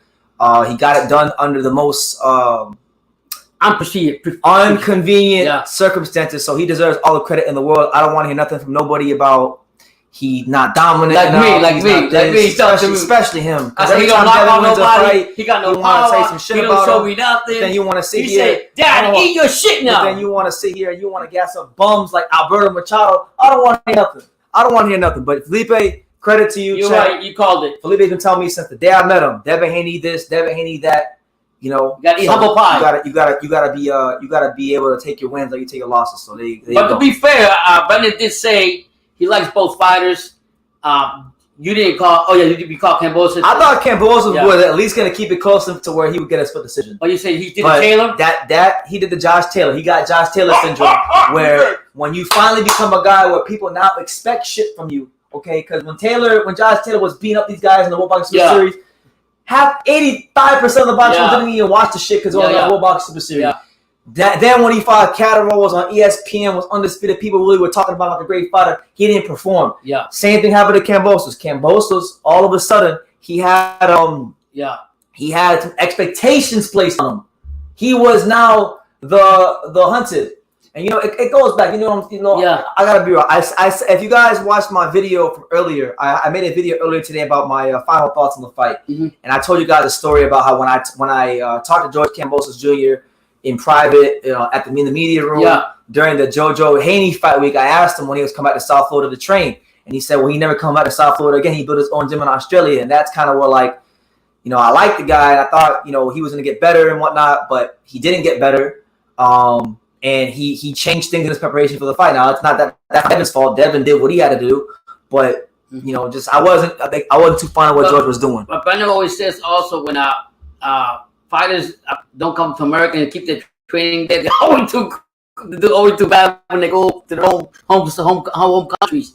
But I mean, shout out to Devin Haney. It's his time today. Congratulations to him and his father. I love them both. Actually, we love Haney, but shout out to my man Ali 313 with the $5 super chat. Let's give him a great Scott Steiner, the big bad boy daddy. Put these holes in the Steiner recliner. Grind. And it's only a matter of time because he called me the big bad booty daddy. There you have it, man. Now, Ali 313 says he crossed the street and dominated at only 23 years old. Yeah. And listen, Devin Haney can get knocked the fuck out his next fight or his next two fights. He did what he had to do, live with his dream. No matter what they say about Devin Haney, this accomplishment can never be taken from him. Yeah. The undisputed champion at 23 years old, undisputed champion, first one at lightweight since Pernell Whitaker. Yeah. This isn't no damn he won an undisputed title in one of these newer weight classes. No. He won an undisputed title in a weight class, one of the original 8 weight classes. Listen. The original 8, for those of you that don't know, flyweight, featherweight, lightweight, welterweight, middleweight, light heavyweight, and heavyweight. So yeah. And at the end of the day, he did it the hard way. Tio look bad right now. Is he? Tio looks really, really bad right now. The fact that he lost to this guy Kambosos, who came in here and as a sparring partner, he fought like a sparring partner. I know he talked a lot about them rounds, Manny Pacquiao and Ray Beltran, Jose. He looked like he fucking was a sparring partner for you guys. It's ridiculous. I'm very I don't care that George lost the fight. My issue is that he lost the fight. My issue with George is that there seemed to be a big lack of urgency. Obviously, Haney's blinding jab and variations of jab and the feints, it made things very great for hard for George. But Devin, but George, there wasn't that intensity, and I'm very disappointed. All that talk during the fight week about how he was going to throw Devin if they tie each other up and they held him. I didn't see George. Maybe that one time, but that was about it. Lack of urgency, lack of physicality, and again, it goes to show you that it's always one thing to get things done when you're the underdog, and don't get me wrong, it's hard and it's great, but when you're the underdog, there's no expectations of you. When you're the champion and you're fighting in front of your hometown and you're a multi-million-dollar fighter now and there's expectation placed on you, it's, in my opinion, it's a lot harder to deliver in those kind of circumstances. So George Kambosos Jr., he caught Josh Taylor syndrome tonight. We'll see if there's a rematch. Personally, I don't want to see a rematch ever at all. Like Devin beat him so clearly. They don't need to be no rematch. But isn't that it has to happen though? I don't even care. Isn't like what if Peter Khan, and I'm gonna tell Peter Khan too. If I see Peter Khan before they fight again, I'm gonna tell Peter, I'm gonna say, look, I know George is your guy, and this is a business, but y'all don't deserve no damn rematch. Your guy didn't go in there and do his job, and I like him, and I wanted him to win. I liked him and stuff, but he didn't do what he needed to go do. So, with all due respect, fuck him. There's bigger fights in the lightweight division. Yeah. You see, Devin Haney has the best promoter, Bob Arum. He does. The Shout best promoter in the world. We love the Bob Father, that's for sure. Let me see. Tio didn't take him seriously. He didn't even spar, I think. Look, that's a whole. We're not going to discredit George's back then. Tio lost his shit. As much as I'm saying fuck George now, fuck Tio as well. It ain't about Devin. It ain't about Tio. It ain't about George. It ain't about Lomachenko. It ain't about fucking Ryan Garcia. It ain't about no damn Javante Tavis. It ain't about none of them guys. It ain't about Shakur. Tonight is about Devin the Dream Haney. Let that man have his night. He earned the right. You can say what you want before the fights, but when a fighter goes in there under the lights against another fighter, and he goes in there and he boxes a brilliant fight, you know, to become undisputed, you give that man his flowers, you give that man his just due, you know. Yeah, we got a problem doing that. I mean, at the end of the day, we have to see reality. We were fooled by Kambosos. I was more fooled because I thought that Haney couldn't handle the pressure. I was wrong. And sometimes I need to stop looking at just knockout fights and aggressive fighters and understand. I got Sean Zattel texting right now saying I was right about Devin, because Sean Zattel, fight hype, shout out to him, my boy in boxing. He's loved Devin forever. He loves Devin Haney. He swore up and down by Devin Haney. Yeah, so and one thing that even though we both predicted Kambosos, we also Brendan said, I don't know if you've seen it live. Brendan did say if Kambosos lets Haney get comfortable with the jab, I said he's gonna get a rhythm that Kambosos won't be able to handle. And sure enough, if you look at Kambosos' face, he look like a freaking strawberry. Yeah, but again, I reiterate all my points. You know, I don't like you know, I like George, but fuck him, no rematch. Like, he can go fuck right off. You want to go talk about how he's Jose Ramirez? He can go fucking fight them. No, go fight them. You know Eddie Hearns has that, so he's gonna have the same thing. There's no Eddie Hearns. No, I know that, but I'm saying because Eddie Hearns involved in this. No, I'm saying what I'm getting at is Eddie Hearns has a lot of rematch clauses. So this rematch clause is not because of Eddie Hearns. I'm not saying that, but I'm saying he's gonna have to honor us on the contract. Who cares? Nobody want to see this shit. Nobody want to see this shit. Devin, he want to see what happens. I don't care. Jordan will get knocked out the next fight. He's lucky he didn't get knocked out today. If Devin would have opened up more and let them have, he would have got knocked out today. Yeah, you're right. So it is what it is, man. George can go fight Rolly. How about that? The two losers that fought the lost last week can go fight each other. How about that? Fucking class on him. We'll see. We'll see. How about that? That'd be a good fight. Let's start campaigning for that. George versus Rolly. You know what I'm saying? You know? Brendan Smith, you keep running your mouth about how you can't do it because, you know, he said some things in the past and he's not a good person. Listen, man, you're not God. I'm not God. It's not for none of us to judge who he is. Now, what I can tell you is I met Devin Haney my damn self multiple times. Yeah. Nice person, you know? Just regular down-to-earth person. Have he said fucked up shit in the past? Yes, he has. But who hasn't said fucked up shit in the past? We all have. So I'm not God. I can't play God. I can't believe Devin 12-0 George Kambosos. That was a glorified. It was. It really was, Kevin. You're right. You're right, champ. Kambosos wasn't who I thought he was. So it is what it is. It is what it is. It wasn't a competitive fight. George got exposed, and I might need to make a George Kambosos exposed shirt. He might deserve it just as much as Canelo. George need to come to America. At this point, fuck going to Australia. Much respect to our friends in Atlanta, but fuck going to Australia. And I know I'm cursing a lot right now, so excuse my language, but I'm passionate about boxing, so I'm gonna express myself on filter. Ain't nobody. He need to come to the USA. He talked a lot of shit about when Devin fought JoJo, how the MGM Grand wasn't packed. I guarantee if his ass go fight in the USA now, it'll be packed. Yeah. I guarantee you now. Go fight Devin now in the MGM Grand. Go fight him now in the MGM Grand. So you think he just choked under the pressure? Yes. I'm sorry, guys. I'm gonna be very blunt. So if you don't like colorful language, just get off the live. But any dickhead can win a fight as an underdog. Buster Douglas knocked out Mike Tyson as an underdog. But what happened when Buster Douglas had expectations on him and he fought Holyfield the next fight? He got his shit pushed back very quickly by Evander Holyfield. We've seen it time and time and again in boxing. Guys can handle the role of the underdog. It's great. The world is against you. You got this chip on your shoulder, but then when that chip's not there and you're just expected to deliver because now you've proven yourself to be a fighter of quality, now you can't deliver. So George is again, come to the USA. Come to the USA. That's what I'm saying.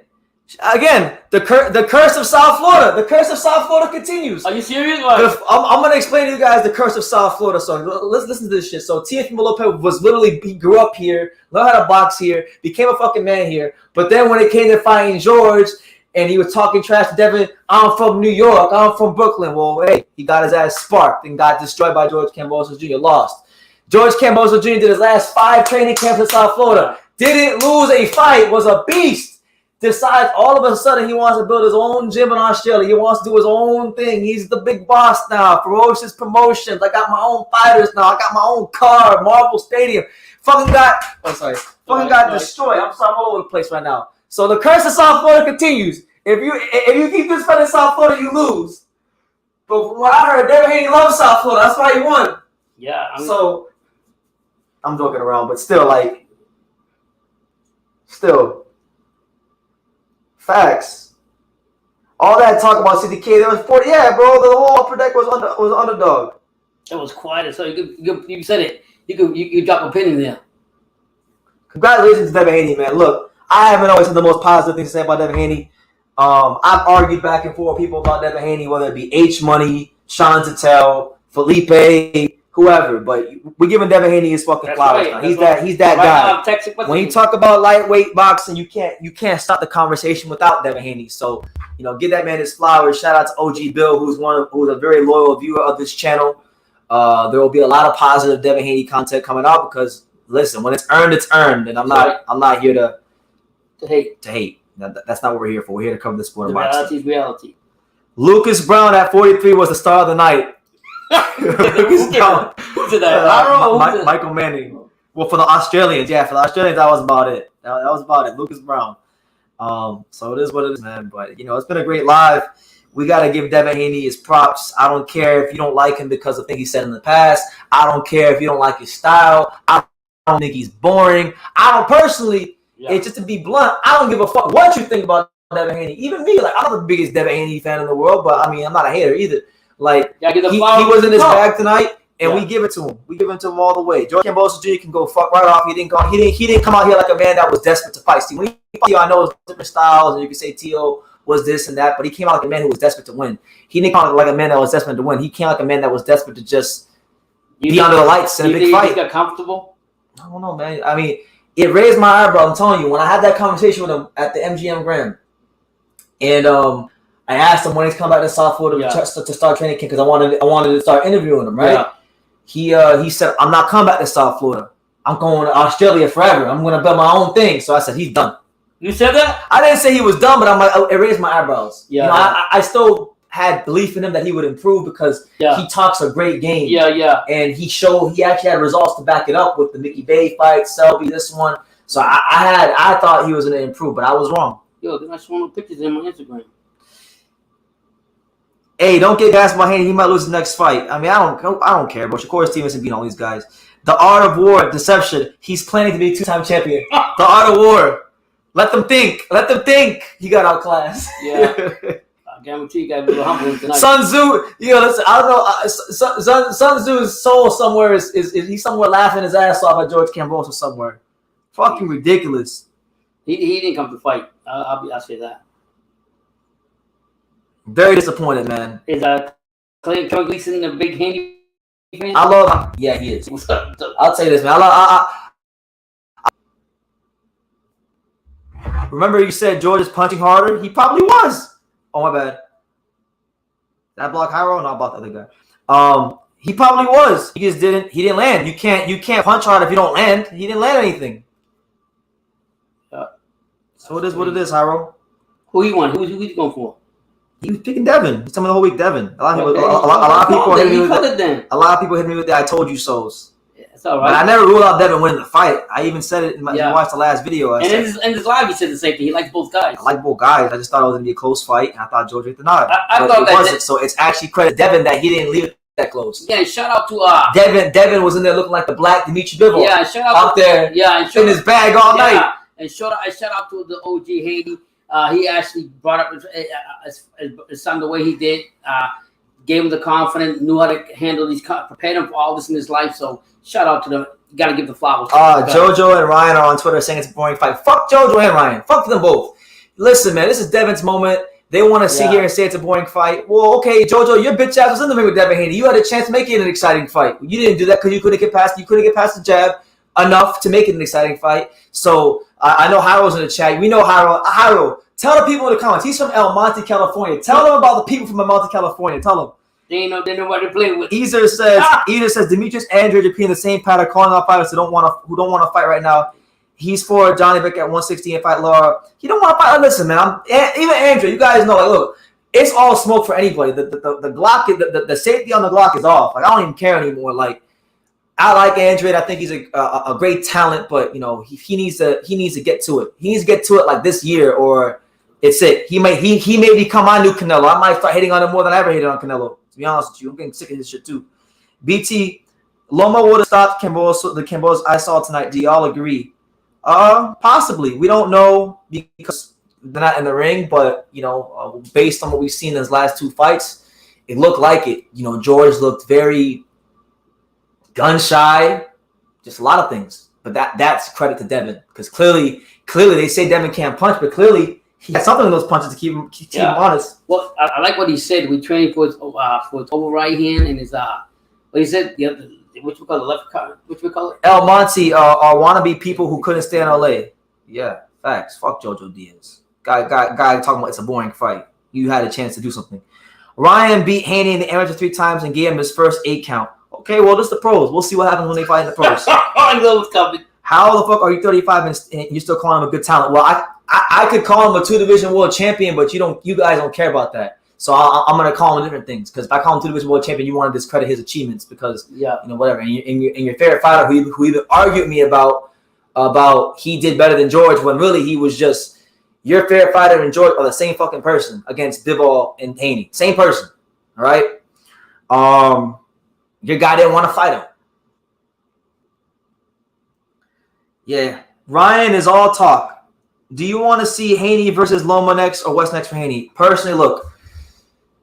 If I had it my way, you say you want to see what's in there. If I was the commissioner, Rolly and Campbell. Yeah, Rolly can go fight Kambosos. If I was the commissioner, if the boxing had a commissioner and I was that guy, I would make Haney versus Shakur Stevenson next. Why waste time?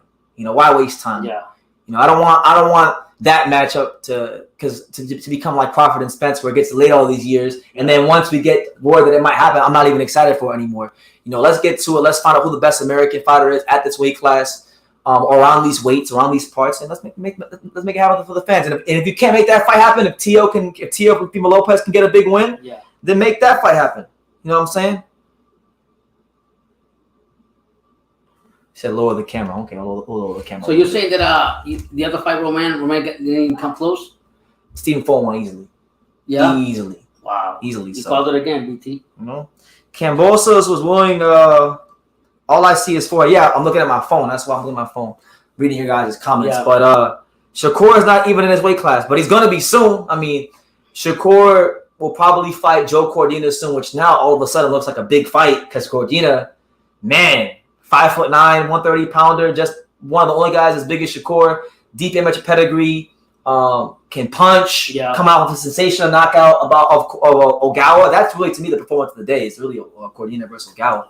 They gotta strike on that fight with the iron is hot now. Don't wait. Don't give no fucking voluntary to Shakur. Don't give no voluntary to Joe. No, now. What did Shakur say? He would fight him?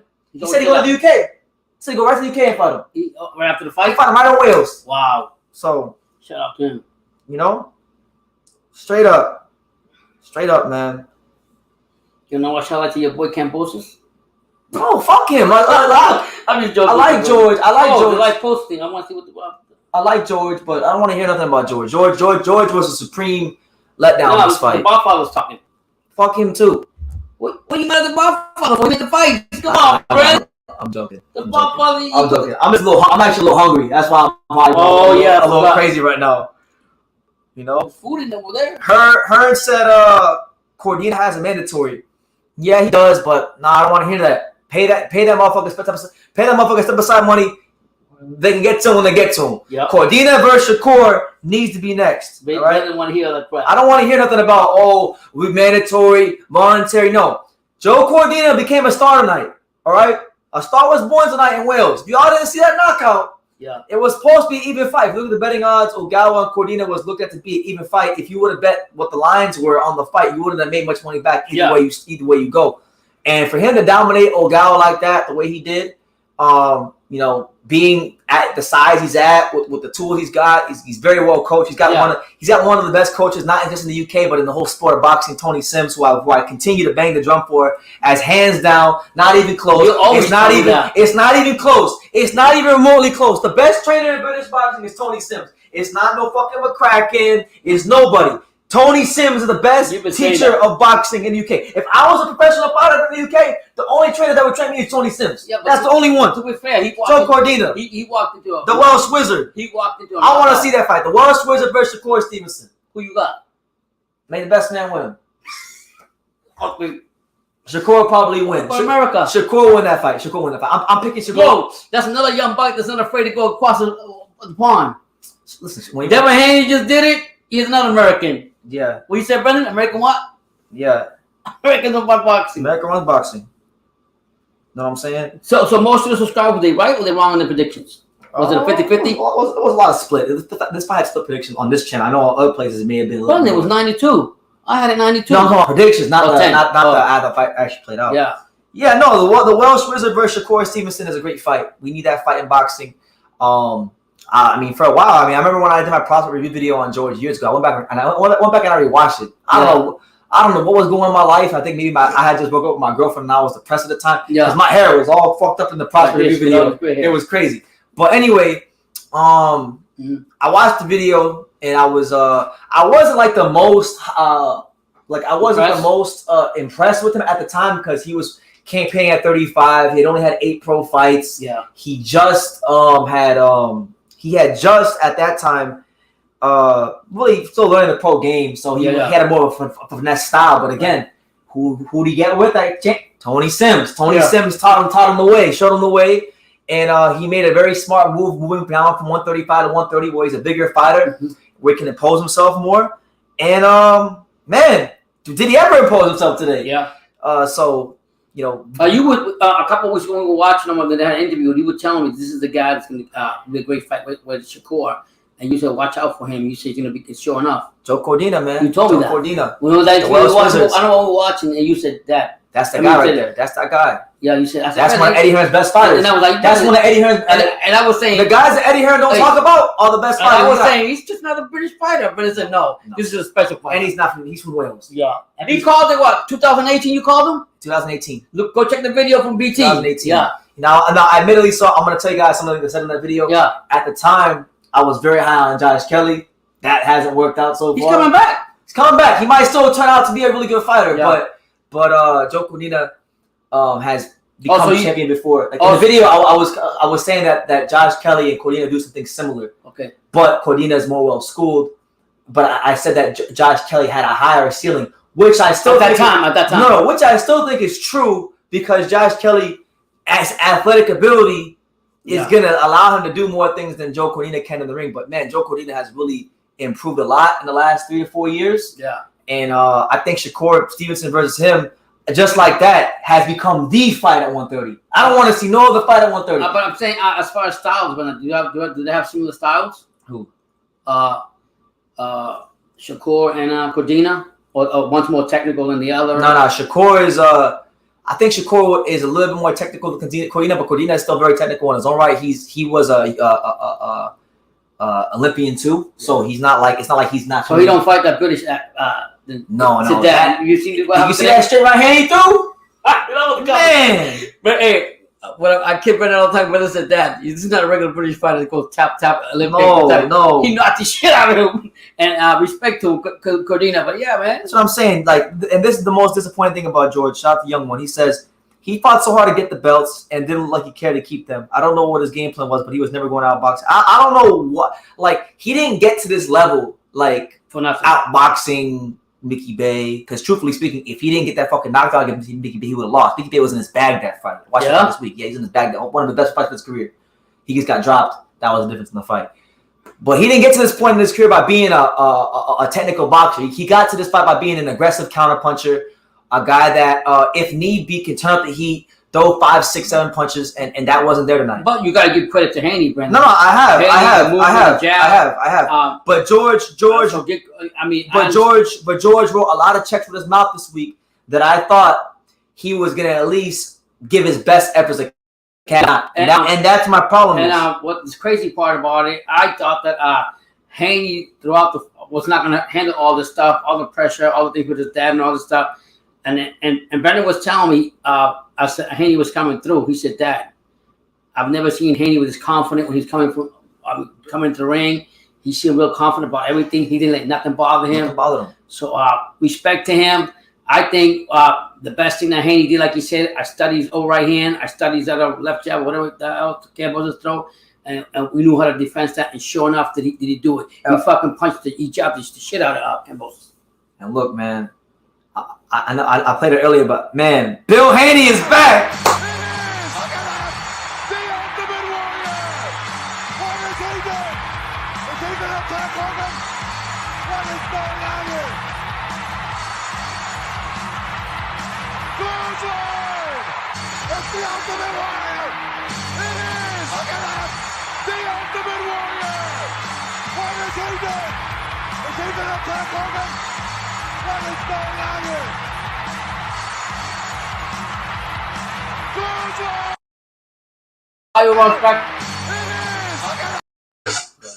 I just had to say that. That's my train of thought. But I'm just saying, like, and I'm gonna say like this. And I said, this is for my opinion, that this is Haney growing up as a man, being a man by himself. Before his dad came into the fight, he didn't know what to do. He had no promoter at the press conference. He had nobody at the press conference. And I did say, I was telling you, I said, if Haney wins this fight, the man is actually growing up before my eyes. And I'll be the first one to say I was wrong prediction, because I thought he was young. He couldn't handle the pressure. But you know what? He put that foot in my mouth after the 5th round. Well, I didn't see that. But my son said to me, if Haney gets used to that right jab and jabbing like he did all night, it's over like Rover. Yeah. And that's what we see. Either times, do you watch any YouTube channels that break down fight by film? The main one I watch is Boxing Gems. Other than that, not really. I mean, I watch Boxing Gems and then I watch the fights myself, and then I just come to my own conclusions. But, you know, I knew the strengths and weaknesses were both fighters. The one thing that I overestimated, and I'm not even overestimated. I'm going to actually use a much more harsher word. I overrated George Kambosos Jr.'s will to win. He didn't have it. No, I mean, and this young guy took it. Taught a good game, but when lights came out, and didn't do shit. Took his heart out, and you got to give all the flowers to Haney. You know what? I'm a bandwagon right now. I'm a believer in him. He shut me the fuck up.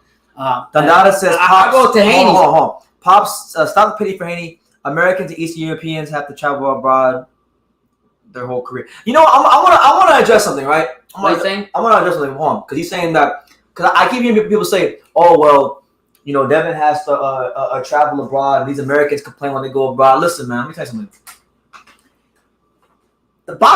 Whether you guys like it or not, the boxing capital of the world and the entertainment capital of the world is the USA. So when these American fighters go to other countries, like 9 times out of 10, the event is not going to make as much money as it would make in America fighting at the MGM Grand. That is a fact. That is not up for interpretation. So getting an American fighter to go overseas is a lot more difficult because of the fact that they have things stacked in their favor to where going out of the entertainment capital, the more money is in America. Yeah, it takes more sacrifice for the American to go overseas than for like let's say a Russian fighter to come to America. Yeah, ain't no fucking money in Russia for boxing. So I mean, I think that I understand what the daughter said. Just don't give credit to the other fighters that actually travel. Besides, you act like the Americans are the only ones that travel and off and go. No, they don't. No, Americans don't travel a lot. No, I'm saying when it happens under these circumstances, you give credit where credit is due. I'm trying to give credit to what Dondada said, which makes sense. He's basically just saying that just don't make it a big thing about Haney traveling overseas when you also see other fighters from other countries do it on a regular basis. No, what I meant to say is, like he said, the I can't say the word. The most important thing is, most Americans don't want to go overseas for big fights. They'd rather stay at home. Tony Harrison didn't want to listen. Jarrell Miller had a big fight, Bulgaria. Years ago. Jarrell Miller was ordered to fight Pulev in the IBF Eliminator. He didn't want to go there. Tony Harrison was offered a Tim Tszyu fight within the last 6-7 months. He didn't want to go there. And so we've seen it time and time again. Yeah. So I mean, what I'm saying is, I'm not hating on what Shakur said. He got a point what he's saying, but what I'm getting at is that wasn't Shakur. That was Dandara that said that. Oh, Dandara. I'm sorry, Dandara. What I'm saying is, the premium of this fight for this guy to go over another countryman's country, know there's a rematch in there, know that all the 50,000 people and all against him, the media was against him, and to have the confidence and poise that his dad taught him, OG Haney, shout out to him, you got to respect that. And you know what? Brendan told me to all the fight, shut the fuck, Dad. Do you hear anything in the crowd? Do you hear the crowd screaming? No. So he basically told me he handled it right. He shut the crowd off, and he did what he's supposed to do. Here we go. I have no hope in British fighters. BT told me have hope in Buatsi, but he's fucking shit. I'm from the UK, and America runs boxing. Argue with the wall. Yeah. And you know what, man? I think look with Devin Haney winning this fight, we gotta get the Devin Haney shirts going on the Teespring. So by the way, go to the Teespring. So we got all kinds of. You need to send one of those shirts to Devin Haney and his father. And we gotta make the America runs boxing t-shirt as well because listen, if there's one thing we learned today, America runs boxing. It's so cool, man. Honestly, you gotta put some respect to some kind of British fighter. Whether it was Bruno, before Bruno, 1900s, I don't understand. You gotta respect. He don't like none of these British fighters. But Shakur, I'm talking about back in the day, before even then, before Fury, He's not worried about that. He's not worried about that. He worried about right now. All right, he don't like none of these British fighters. Listen, as you can say, British fighters I like. I try to tell Shakur, hey, this guy's kind of good, and he says no, he's shit. All of them. He says all of them. So you're saying basically from your time you're growing up to now, that's all the fighters you fight. I'll tell you, you don't look in the history of the British fighters. Joe Cordina is one of the better. Right from Wales, right? Part of the UK. Okay, yeah. So I'm just saying. But if you're talking about straight, see, Shakur, I think Shakur is a little more specific. He's not talking about the whole UK. He's talking about like England. Okay. Like he says English fighters are shit. He don't like Bruno? Oh, I don't even like Bruno. Bruno was one of the biggest fighters when I was in the 80s and 90s. When I was you don't like Bruno? He's alright. There's another guy. He's cool. You like Bruno? Yeah, I like Bruno. Why? I just like how he fought and everything. Big built, the way he went in there. So you like fighters that gas out and blow leads in fights and get knocked the fuck out? So you like Amir Khan? No. What I'm getting at, Shakur, is you gotta put some kind of light on somebody. Even in the past, that was great. You can't just hate. It doesn't look good. Just like downing all your UK fighters. I don't like them. You like the UK woman? No, he doesn't like them. Hey, that's even worse. Okay, I'm done.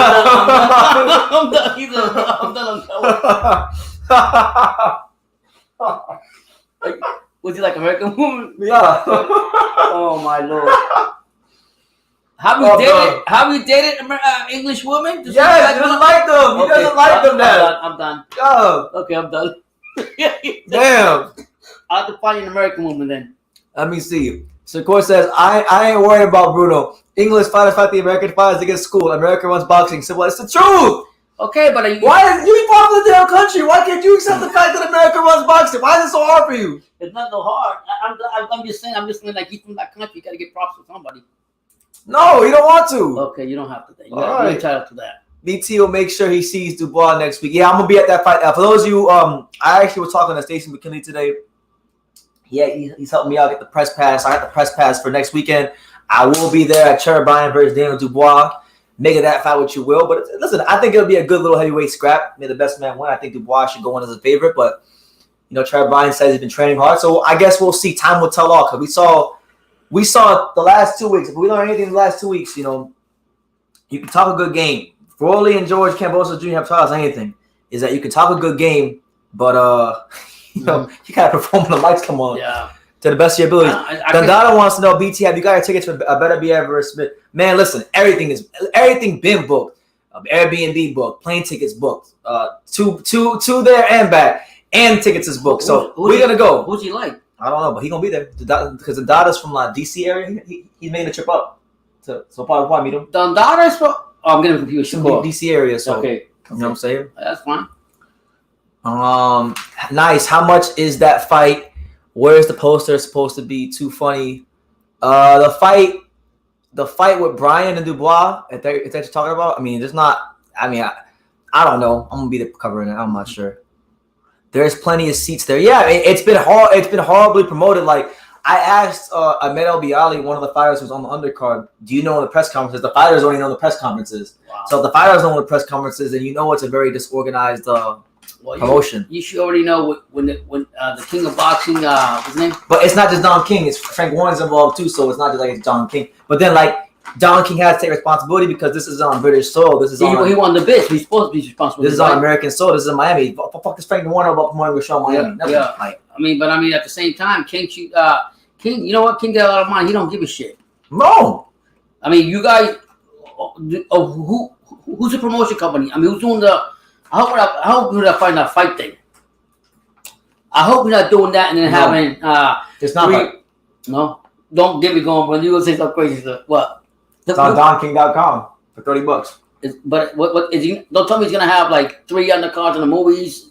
No, it's not like that this time. Okay, no, that was a COVID thing. No. Yeah. Pops, Howard wants to know if you go live for a fight. Yeah, I told you I'll go live. I want to go live. Dundada says I looked up. Go ahead. Yeah, I'll go live. Just send it the thing to my Instagram, the link and everything. Tell me what day, what time. If Brandon's not here, then I'll go. Now I looked up tickets, and there's no more seats on the floor for better. Well, I didn't buy my tickets on the floor. I bought the 2 cheapest tickets. I'm taking my dad with me, so I didn't buy tickets on the floor. So that's what you should do. Just go buy the cheapest tickets. Yeah, because I mean, you might find better seats when you go there. Yeah. So either way, if you can, you can. If not, we'll see you guys again. We'll see you again sometime.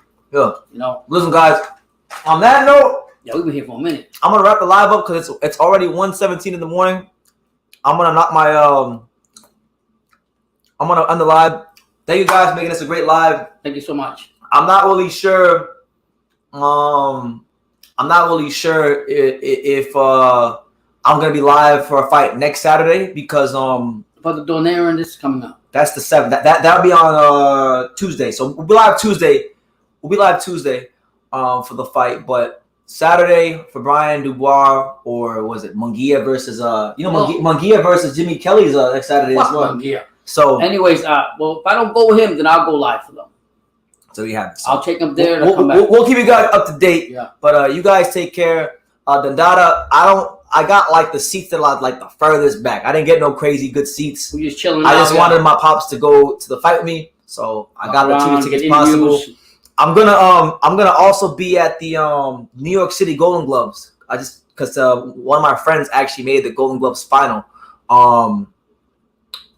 Daniel Wilkins, shout out to the brother of James Wilkins, Daniel Wilkins. He made the Golden Gloves final at the Madison Square Garden. So I'm gonna go and buy tickets like. But and you also going to something else? I'm going to a lot of things. We're going to the Mets game, the Yankees. No, I know. But I'm saying, aren't you gonna do like after this fight? You're supposed to go to another fight with Felipe? Yeah, that's in July. So that's the week after. That's Bam Rodriguez in San Antonio. Okay. So look, we're busy here on True School Sports, but you guys keep supporting the channel. We'll be all right, and you guys take care. Like I say in every single one of these videos, you can love me or you can hate me, but I'm just a kid from Daniel. So until next time, take care, guys.